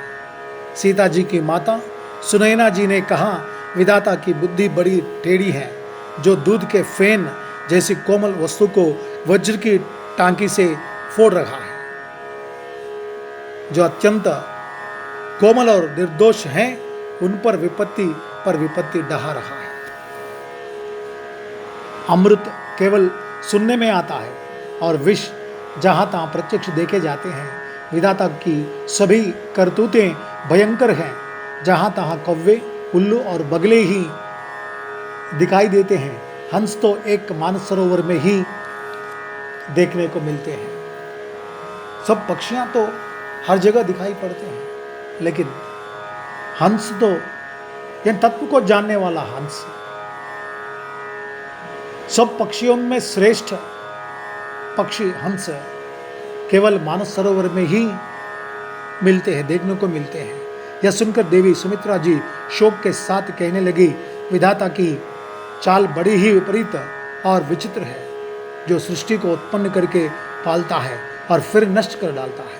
विधाता की बुद्धि बालकों के खेल के समान भोली है, विवेक शून्य है। कौशल्या जी ने कहा, किसी का दोष नहीं है, दुख सुख हानि लाभ सब कर्म के अधीन है। कर्म की गति कठिन दुर्विज्ञेय है, उसे विधाता ही जानता है, जो शुभ और अशुभ सभी फलों का देने वाला है। ईश्वर की आज्ञा सभी के सिर पर है। उत्पत्ति, स्थिति, पालन और लय यानी कि संहार।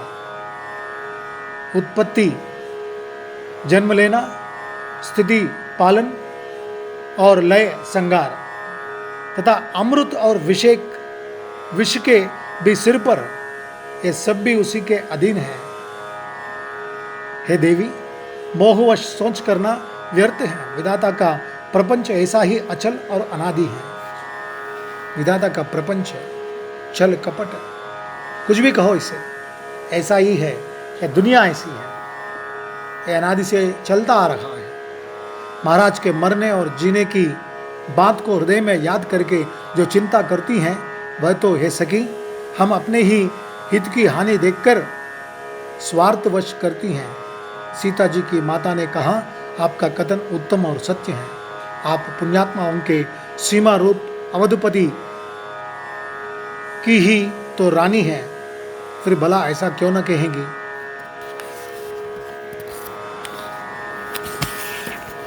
कौशल्या जी ने दुख भरे हृदय से कहा,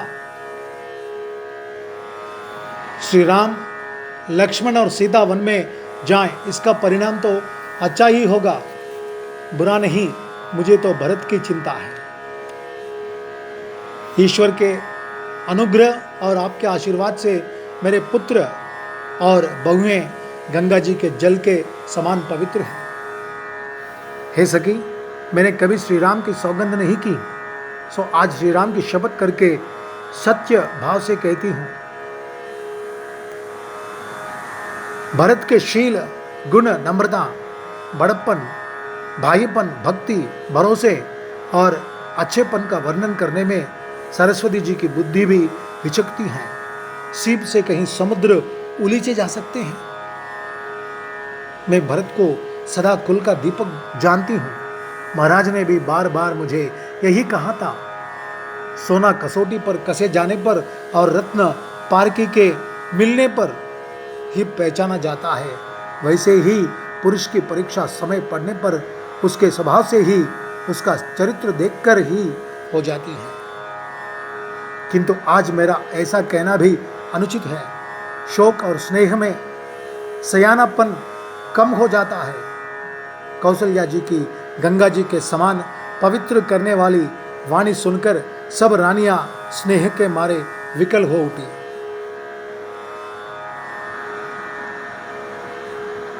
कौशल्या कह धीर धरी सुनह देवी मिथिलेसी, को विवेक निधि वल्लभही तुम ही सके उपदेसी।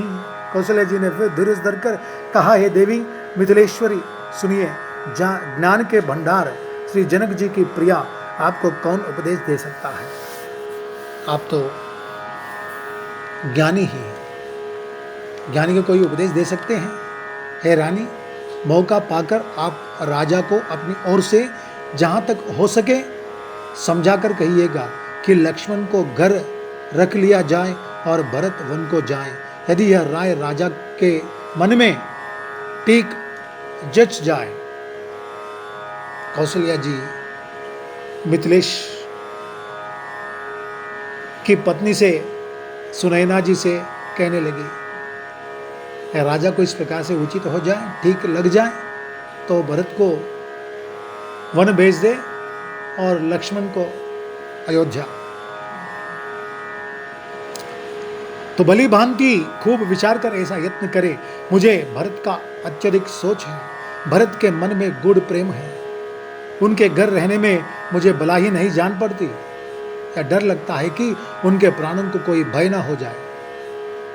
कौशल्या जी का स्वभाव देखकर और उनकी सरल और उत्तम वाणी को सुनकर सब रानियां करुणा रस में निमग्न हो गई। आकाश से पुष्प वर्षा की झड़ी लग गई और धन्य धन्य की ध्वनि होने लगा। सिद्ध योगी और मुनि स्नेह से शिथिल हो गए, सभी लोग शिथिल हो गए, एकदम टूट गए। कौशल्या की इन प्रेम भरी करुणा रस से भरी वचनों को सुनकर सारा रनिवास देखकर थकित रह गया, निस्तब्ध हो गया। तब सुमित्रा जी ने धीरज धर के कहा कि हे देवी, 2 घड़ी रात बीत गई है। यह सुनकर श्री राम जी की माता कौशल्या जी प्रेम पूर्वक उठी और प्रेम सहित सद्भाव से बोली, अब आप शीघ्र डेरे को पधारिए, हमारे तो अब ईश्वर ही गति हैं अथवा मिथिलेश्वर जनक जी सहायक हैं। कौशल्या जी के प्रेम को देखकर और उनके विनम्र वचनों को सुनकर जनक जी की प्रिय पत्नी ने उनके पवित्र चरण पकड़ लिए और कहा, हे देवी, आप राजा दशरथ जी की रानी और श्री राम जी की माता हैं, आपकी ऐसी नम्रता उचित ही है। ऐसा कहने लगी। प्रभु अपने नीच जनों को भी आदर करते हैं। अग्नि धुएं को और पर्वत तृण घास को अपने सिर पर धारण करते हैं। हमारे राजा तो कर्म मन और वाणी से आपके सेवक हैं और सदा सहायक तो श्री महादेव पार्वती जी हैं। आपका सहायक होने योग्य जगत में कौन है? दीपक सूर्य की सहायता करने जाकर कहीं शोभा पा सकता है? हम दीप जैसे हैं, आप कहाँ सूर्य? आपकी सहायता करने हम आवे? श्री रामचंद्र जी वन में जाकर देवताओं का कार्य करके अवधपुरी में अचल राज्य करेंगे। देवता, नाग और मनुष्य सब श्री रामचंद्र जी की भुजाओं के बल पर अपने अपने स्थानों यानी लोक में सुख पूर्वक बसेंगे। यह सब याज्ञवल्क्य मुनि ने पहले से ही कह रखा है। हे देवी, मुनि का कथन व्यर्थ नहीं हो सकता, मुनि का कथन व्यर्थ नहीं हो सकता। ऐसा सुनैना जी कौशल्या जी से कहने लगी है। याज्ञवल्क्य महर्षि ने पहले ही बता दिया, ये हो सकता क्या ऐसा? नहीं बोलकर कह दी। जय बोलो सिया रामचंद्र भगवान की जय।